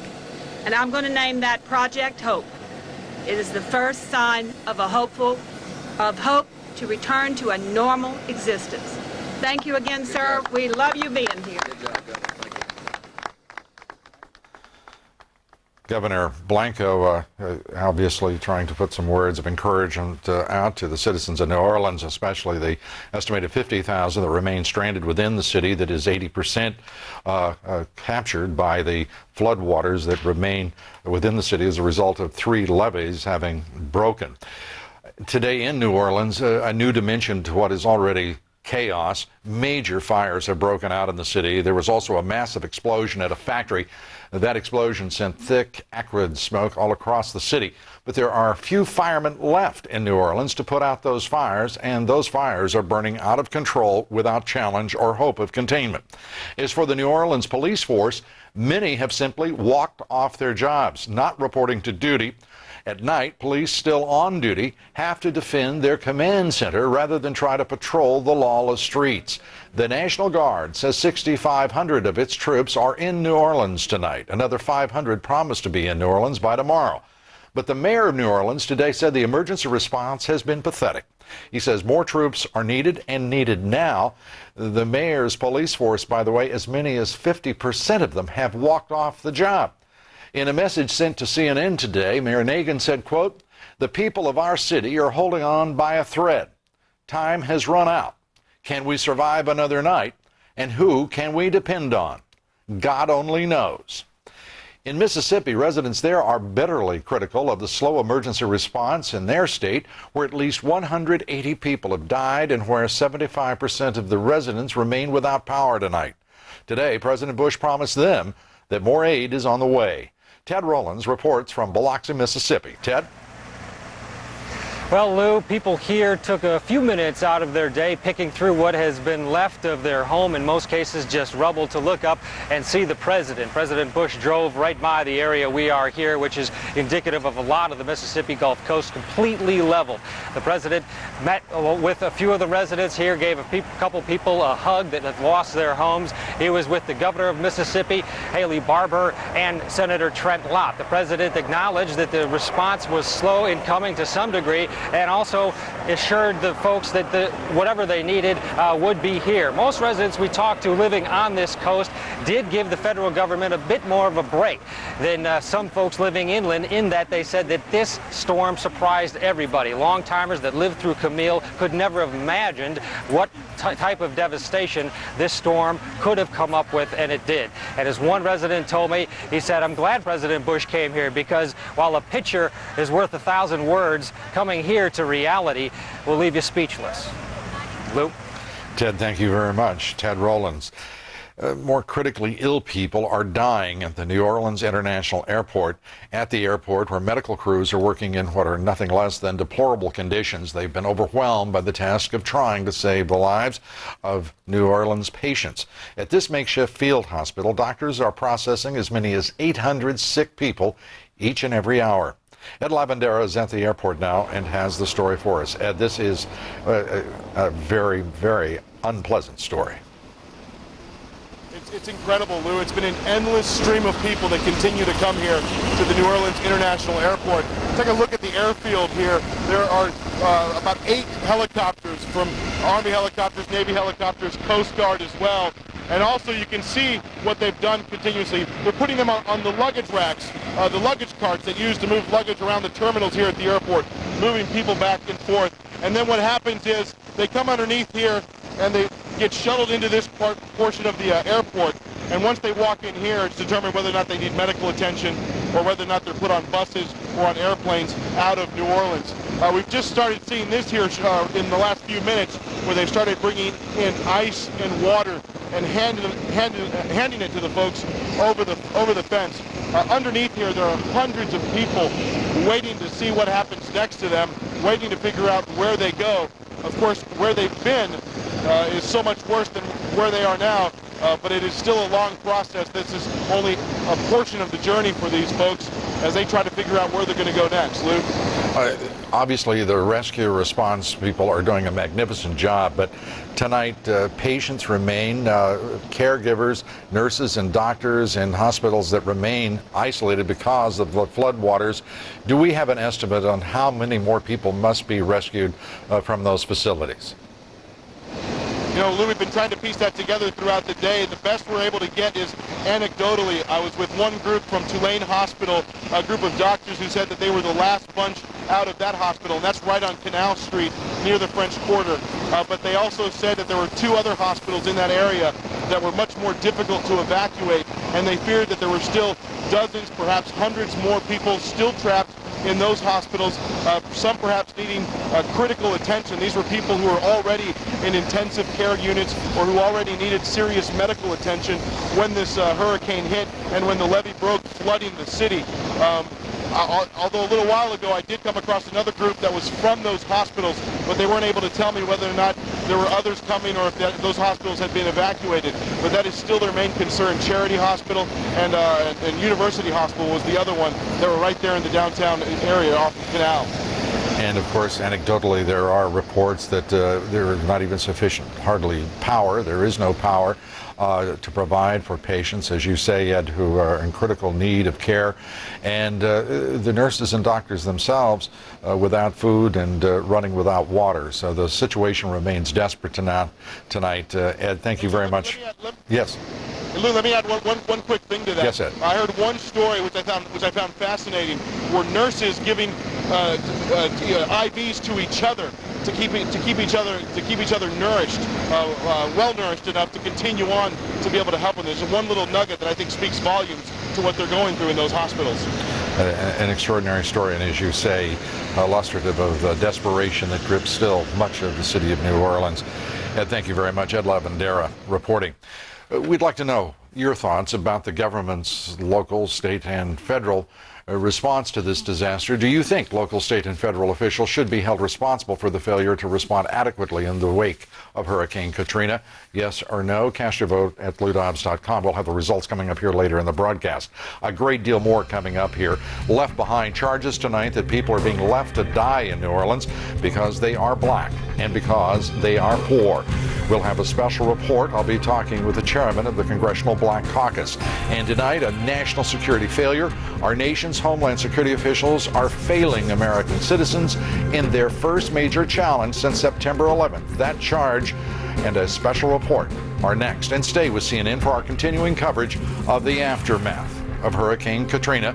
Larry King at 8 p.m. Eastern tomorrow for a 3-hour special on how you can help. Those stories and more still ahead.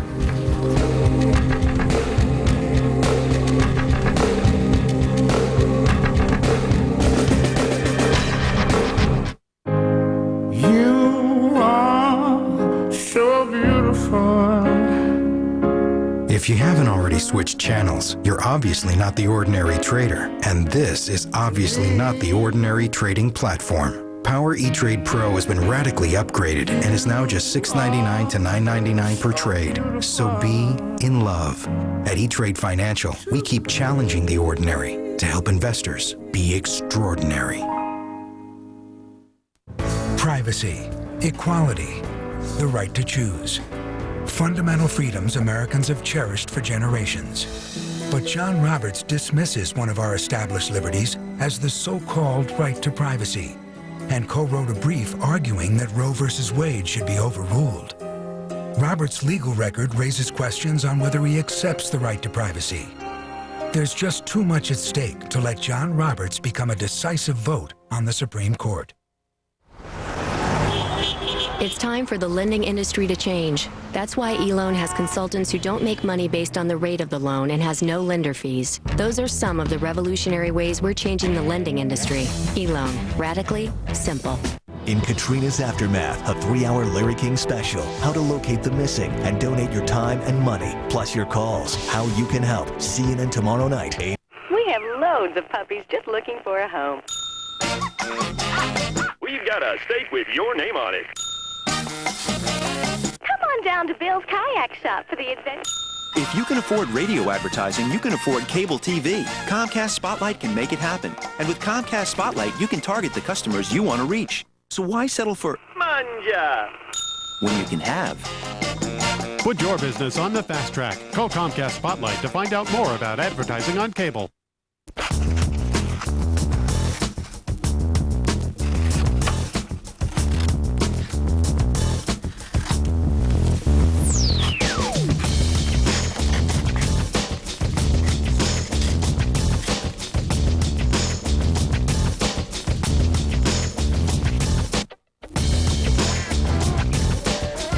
what you wish you could do in real life. Now you can do at VX.com. Roadmap to the automotive world. Sudden fury. In Katrina's deadly wake, CNN Saturday night, 7 Eastern. In the chaos, the devastation, the desperation left behind by Hurricane Katrina, there is also revealed a disturbing truth about life in this country. Too many of us live in poverty.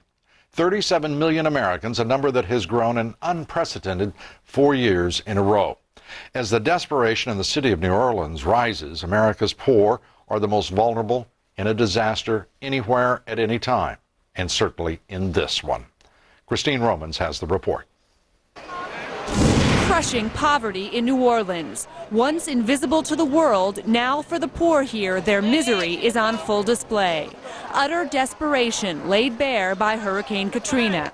Poverty here is double the national average. 40% of the city's children are poor. 2/3 of this city is African American. They are the least likely to have gotten out ahead of Hurricane Katrina. It's unrealistic to think that poor people, often without cars, often with family members living nearby, often with elderly residents for whom they care, can easily get in their cars, if they even have cars, and drive out of town. It's impossible to look at those images and not understand the social structure, the inequality that's a part of Hurricane Katrina. Disaster planners say it's widely known that the poorest are the least likely to leave. No money, no place to go, no way to get there. In fact, federal disaster scenarios had identified 100,000 residents as immobile, poor, elderly, or ill. Those people, for more than 4 days now, have been utterly helpless. That, many say, is a national disgrace. And it's unconscionable and intolerable that in this, the richest country in the world, that we would allow this to happen.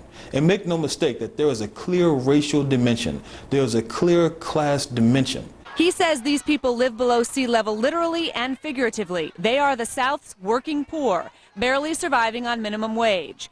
New Orleans is this country's 9th poorest city. Louisiana has the 4th highest poverty rate, Mississippi the highest. Katrina couldn't have taken aim on a more vulnerable population. And now these tax-paying Americans left behind are away from their jobs at the casino, the wharf, the hotel. It could be months before they get paid again. But how insulting that before they worry about that, they must find food, water, and a way out. It is also important because Reverend Jesse Jackson, the Congressional Black Caucus, the NAACP have injected a straightforward and dramatic and perhaps even truthful charge that much of the failure here is because of race. But we should put in context, it seems to me also, that the city of New Orleans is 70% black. Its mayor is black. Its principal power structure is black. And if there is a failure to the black Americans who live in poverty and in the city of New Orleans, those officials have to bear much of the responsibility. We're going to be taking a look at those issues here later in the broadcast because they are critically important. Christine Romans, thanks for putting that in some considerable, if terrible, perspective. Thank you. The slow response is sparking rage among African American leaders who say class and race should not determine who lives and dies. No one certainly can argue with that statement in this country. Lisa Sylvester reports. They are the last to begin leaving the city. The vast majority of them are African Americans. Black leaders say it's simply unacceptable that so many were left without food and water for days.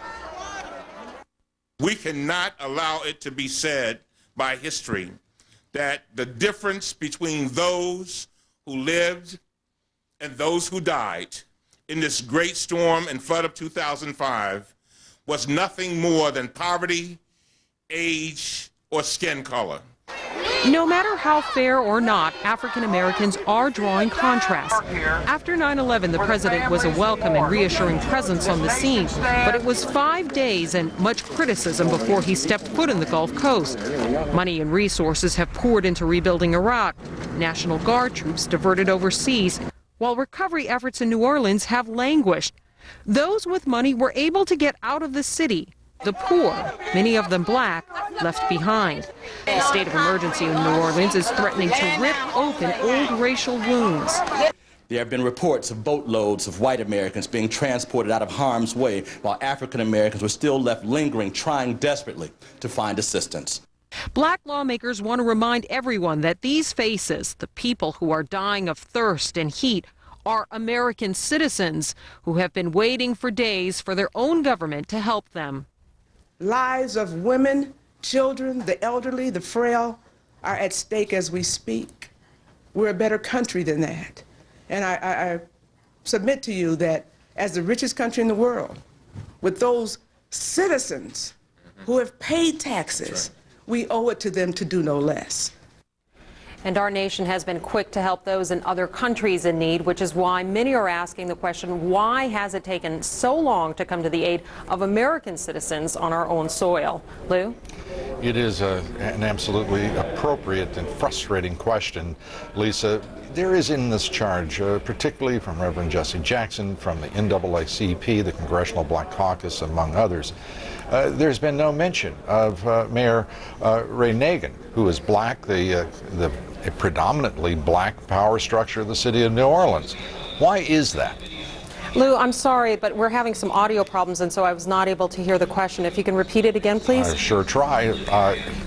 Why has there not been, from the Congressional Black Caucus, the NAACP, other certainly well-meaning groups focusing on the racial issues here, no mention of the fact that the mayor of New Orleans, who has to bear first responsibility in this, Ray Nagin, is himself black, that the power structure of the city of New Orleans is primarily black, the police department, the majority of which is black.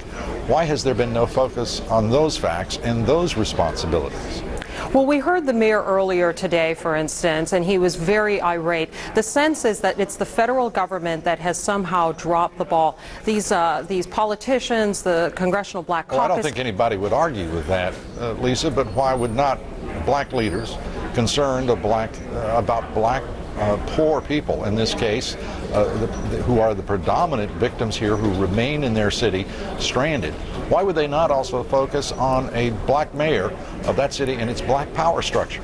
I think one of the reasons is at this point they're looking at this as in something needs to be done right now. I think that as the days go on, they will be looking around to see what happened, what went wrong. But at this point, they were very clear that they didn't want to point fingers because they realized they're still very much in crisis mode. But that's a very valid question, Lou, that down the road will need to be addressed. Well, if they don't want to point fingers, they sure have approximated doing so, and and the frustration is understandable. The charges may be well-founded. The responsibility, I suspect, will be much broader. Lisa, thank you very much. Lisa Sylvester.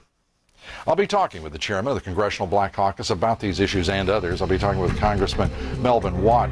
Also ahead here, governors calling for a cap on gasoline prices. In the markets, prices moving back a bit. But in your neighborhood gasoline establishment, those prices, some of them are going up 20% overnight. We'll have a report tonight on how much you'll be paying for heating oil and gasoline. And then security failure, outrage over the government's slow response to this disaster, and new concerns about how prepared the United States would be for a terrorist attack.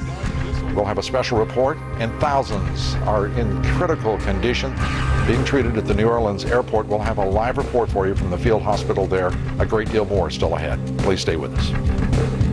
CNN Primetime tonight at 7.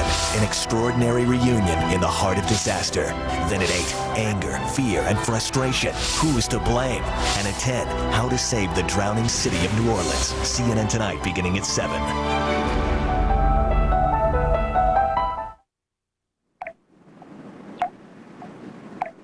Steady, disciplined, and consistent. That's our approach to investing. Van Kampen Investments. Shine.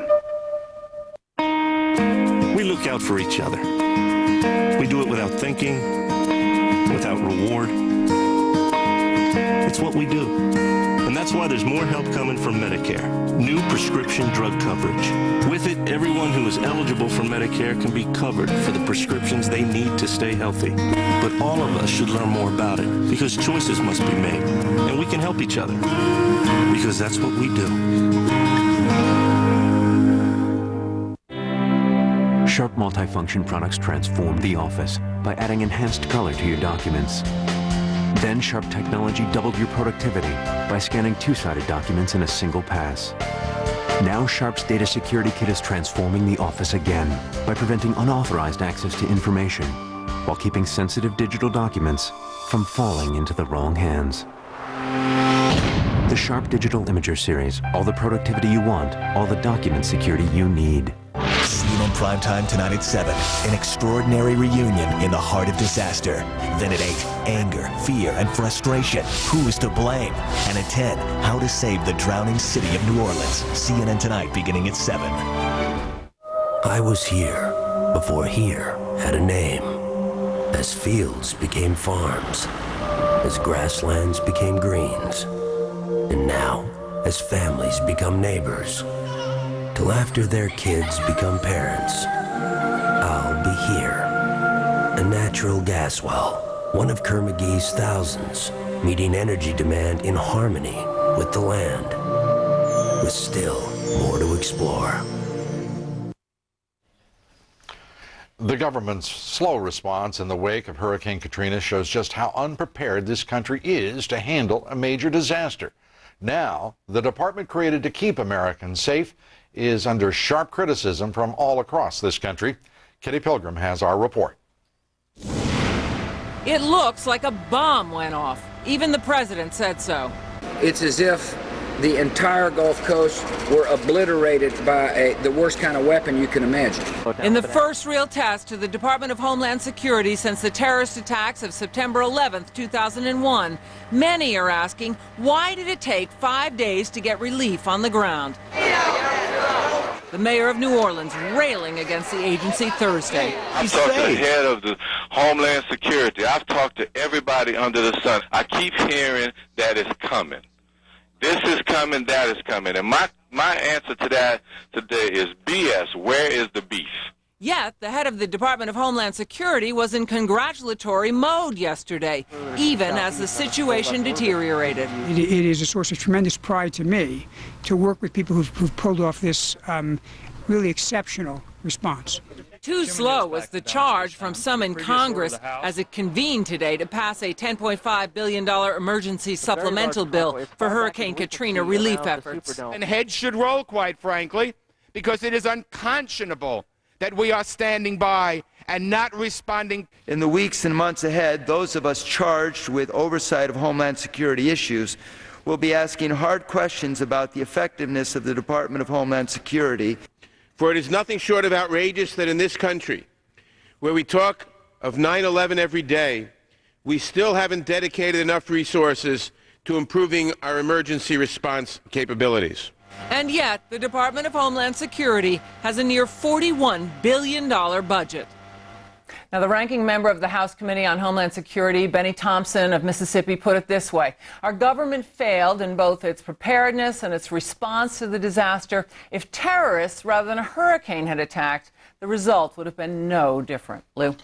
I think that is precisely, Kitty, the subtext that is within the minds and the hearts of most Americans as we sit here watching 50,000 of our fellow citizens stranded now for 4-5 days in many cases, having to endure this without a response that is something that should make us proud rather than disgusted and frustrated and even angry. I would expect that this is being discussed at every dinner table in America tonight. Well, it sure, I hope, will be discussed as we, as Americans, hold accountable our elected officials from both parties and local, state, and federal. It's time for government to begin working for the people of this country rather than a few special interests. We're seeing here, in my opinion, the result of what has been a curve, a downward slope for some time, because politics is overwhelming public service, I think, in too many instances.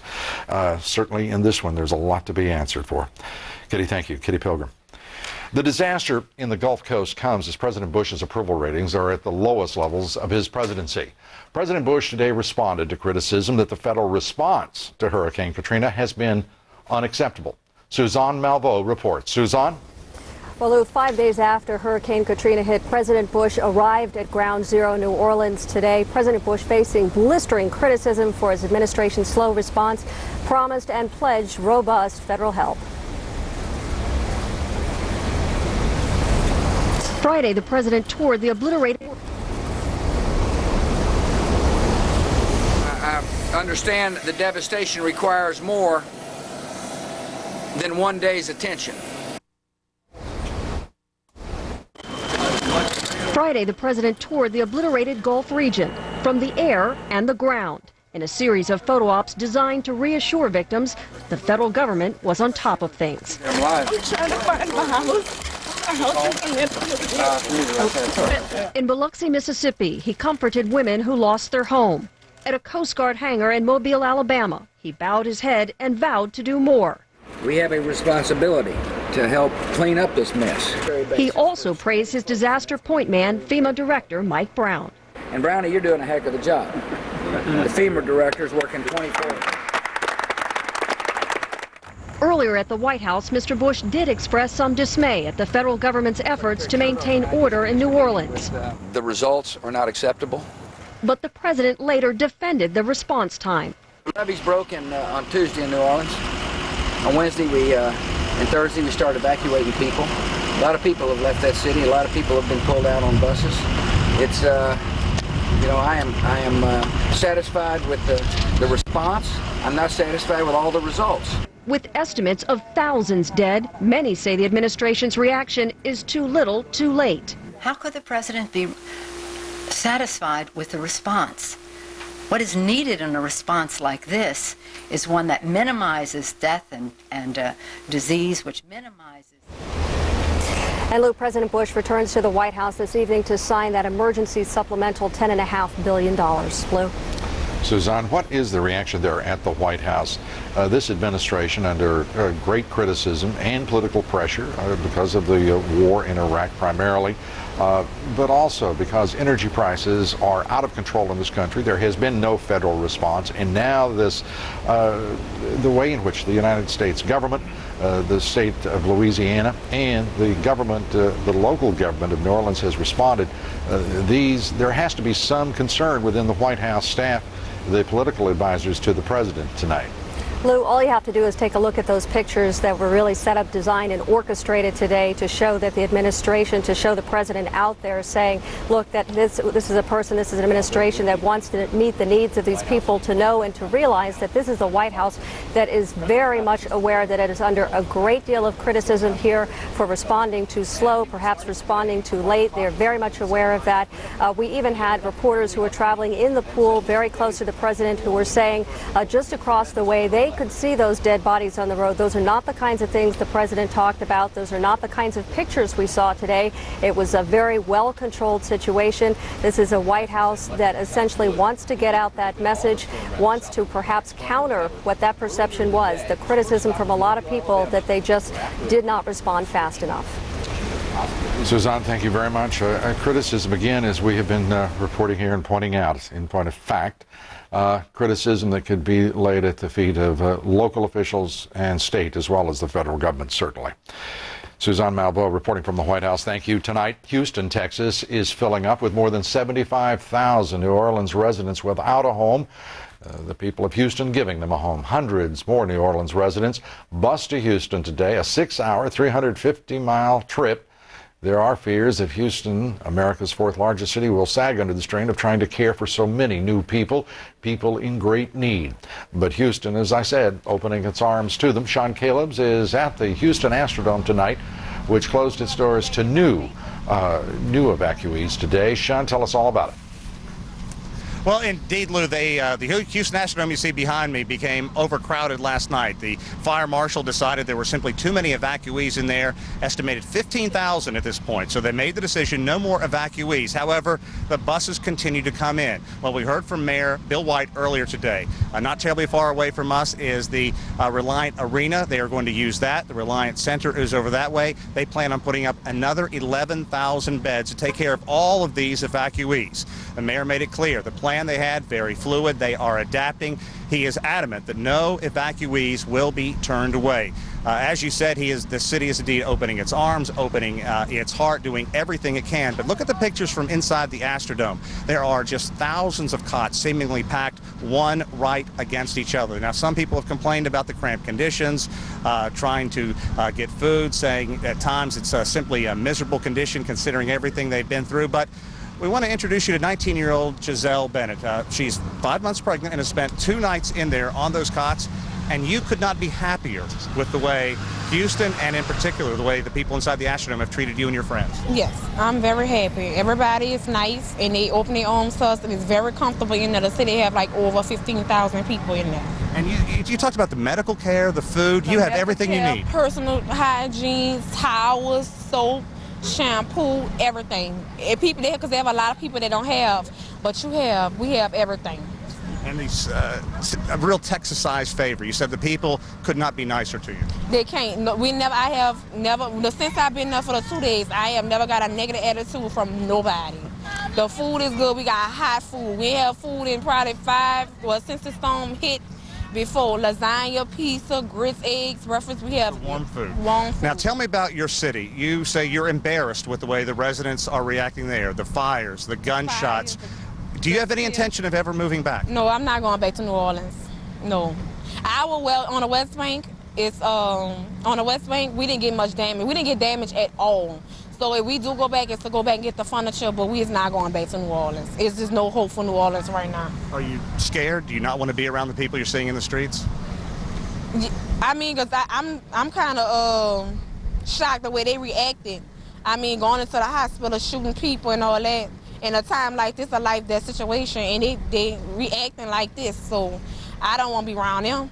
Giselle, best of luck to you. Thanks very much for taking time to speak with us this evening. Thanks. And Lou, I have to tell you, we have heard that from so many people we have talked to. People simply horrified with the way the residents in the city are reacting, and a number of people, elderly, young, saying, I have no intention of going back.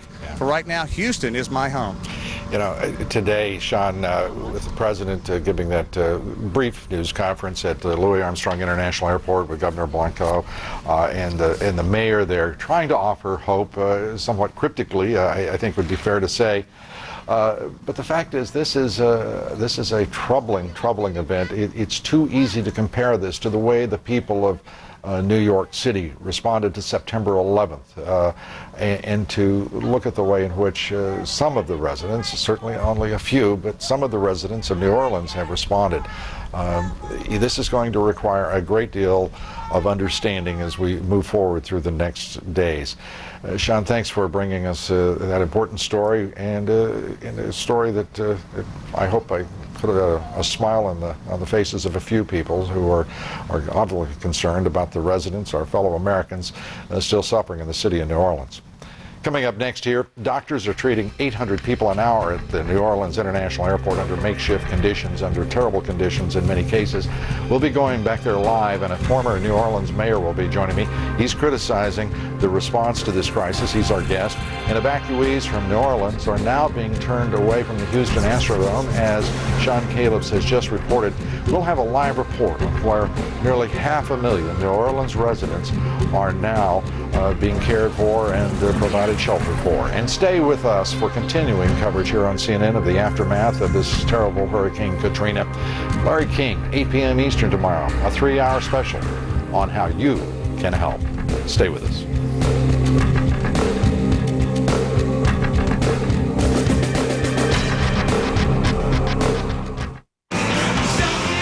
I'm an AmeriQuest mortgage specialist, and whether your dream is to buy a home, refinance, or see the Rolling Stones, I'm here to help.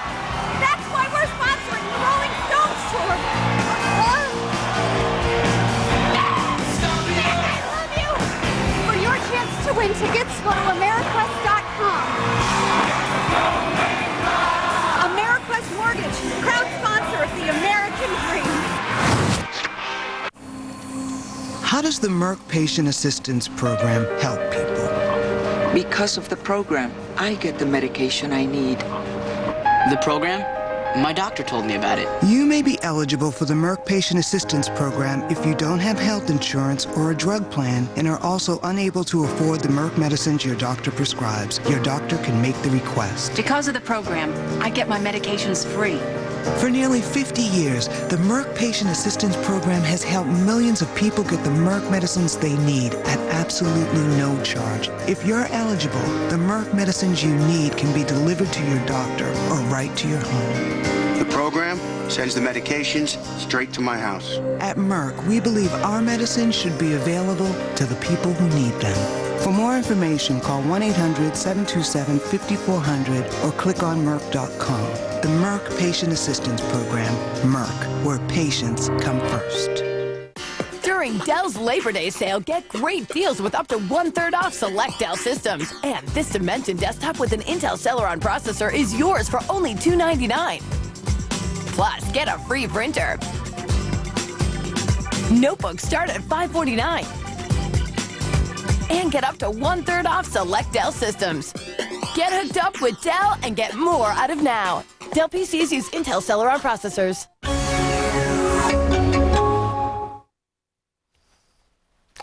My guest tonight was among the first to criticize the federal government's response to the disaster in New Orleans. Sidney Bartholomew was mayor of New Orleans from 1986 to 1994. Joining us tonight from Atlanta. Good to have you with us. Thank you, Lou. You have family still. You're not certain of their whereabouts in New Orleans, right? No, my wife's mother is infirmed, and we're still trying to find exactly where she's located at this time.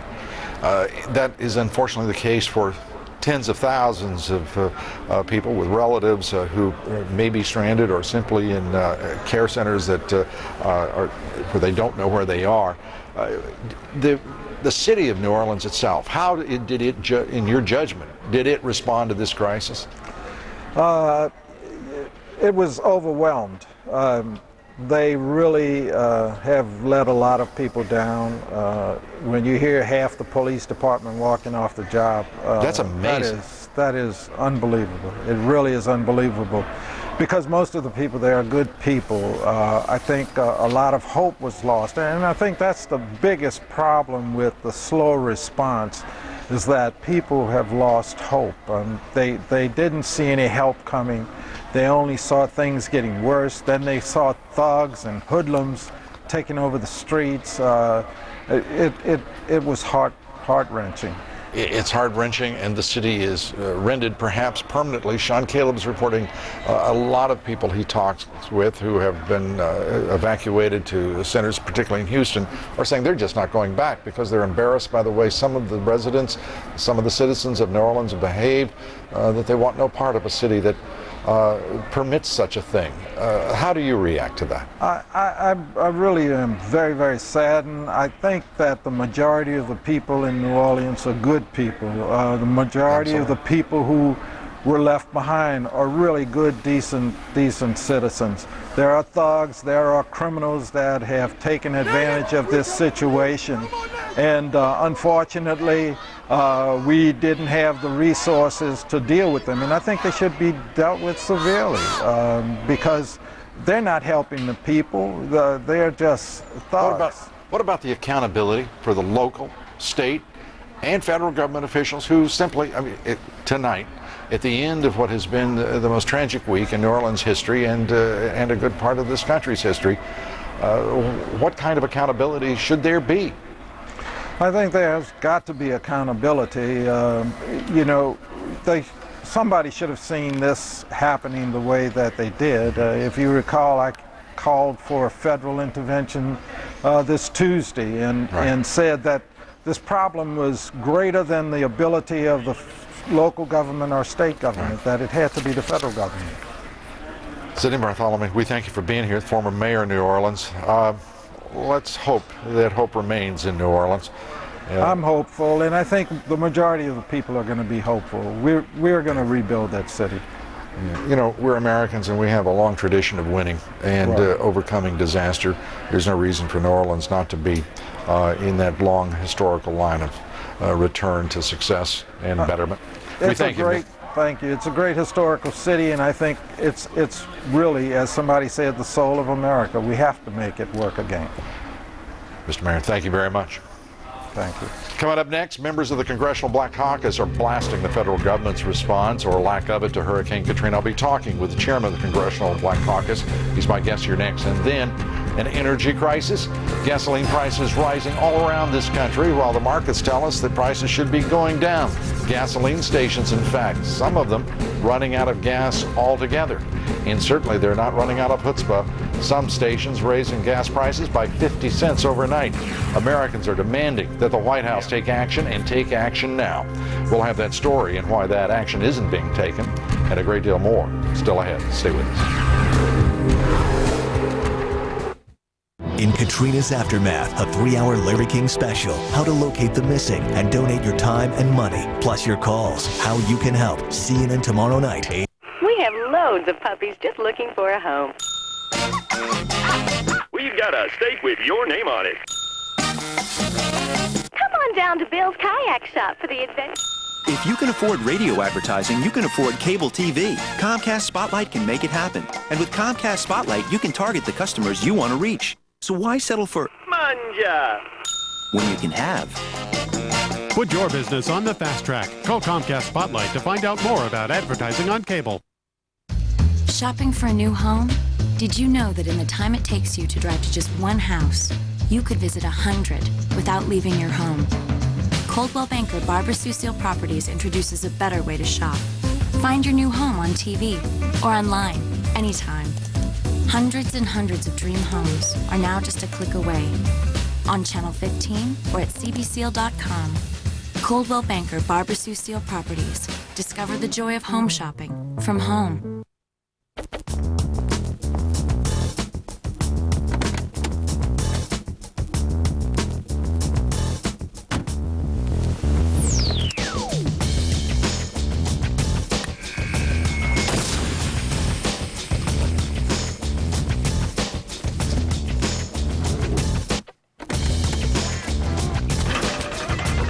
You wish you could do in real life.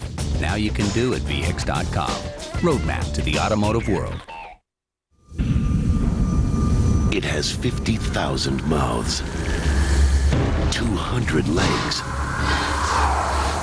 1 hairy arm, and an overpowering urge to destroy the Pac-10. The green monster of Otson Stadium. Get your tickets now. It's gonna be a monster season. Fury in Katrina's deadly wake. CNN Saturday night, 7 Eastern. You're about to see a meeting of one of the most powerful financial organizations in the world. It's backed by the resources and the credit rating of the world's largest wealth management firm. And it's meeting today to answer the most important question on its agenda. So how am I doing? Wealth management at UBS. From wealth preservation to lending and investment. You and us. UBS.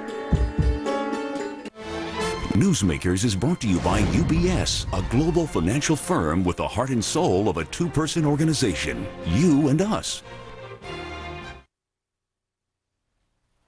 One congressman, William Jefferson, said that if the people in New Orleans weren't poor and black, they wouldn't have been left behind. Joining me now is the chairman of the Congressional Black Congress, Congressman Melvin Watt of North Carolina. Congressman Watt, do you agree with that assessment?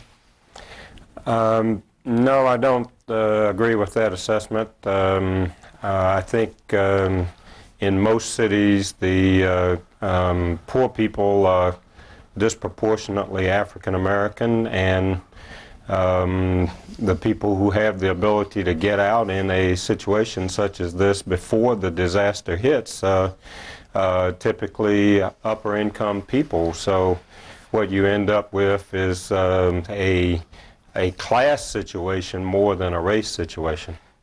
Either one is disturbing. What I hear you saying is that you don't believe this was an issue of race, rather it was a question of socioeconomic condition, i.e. just poor people who simply weren't provided for nor planned for in an emergency like this. That's right.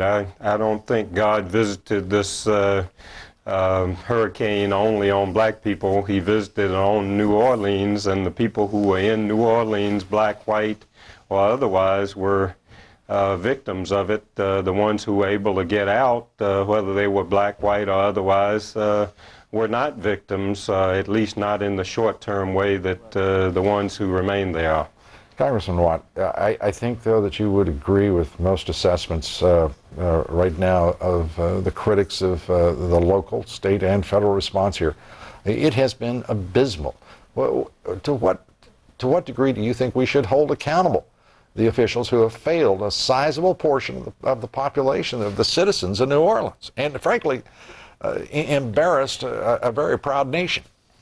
Frankly, Lou, I think we're focusing on the wrong issue. The accountability comes at a later point in the process. Right now, I think we should be focusing on making efforts to alleviate the pain and suffering that's going on there. There'll be plenty of time to look back and assess who was at fault and try to make a determination of what accountability they should have for that. Do you think the federal government has responded adequately then at the end of this week?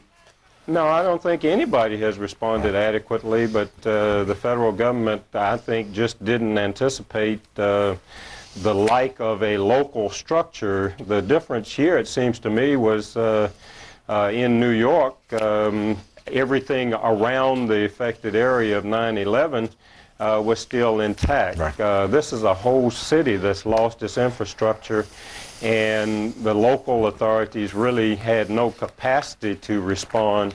Right. So the federal government really had to bite the bullet and take the whole responsibility, and it just didn't do so early enough. Congressman Melvin Watt, we thank you for being here, the chairman of the Congressional Black Caucus. Come back soon, and hopefully in the days ahead we'll have much happier things to talk about, including significant progress in helping the people who remain stranded and trying to survive in the city of New Orleans. Thank you, sir. Thank you. When we continue, President Bush visits one of the hardest hit areas of the Gulf Coast. I'll be talking about what he saw in what we're likely to experience with three of the country's top political journalists here next. Stay with us. In the 21st century, you expect more. So we created Ameritrade Apex, our dedicated program for active traders that offers free, powerful trading tools, Apex exclusive events and webcasts, and no service fees, all for just $10.99 per internet equity trade.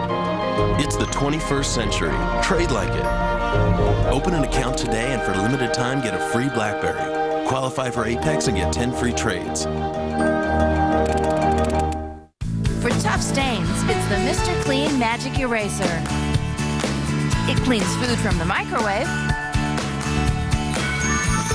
and shoe scuffs from the floor. It erases soap scum from the bathtub. Then it's on to patio chairs and even car wheels. The Mr. Clean Magic Eraser. Discover 1,001 places to clean. Pass it on.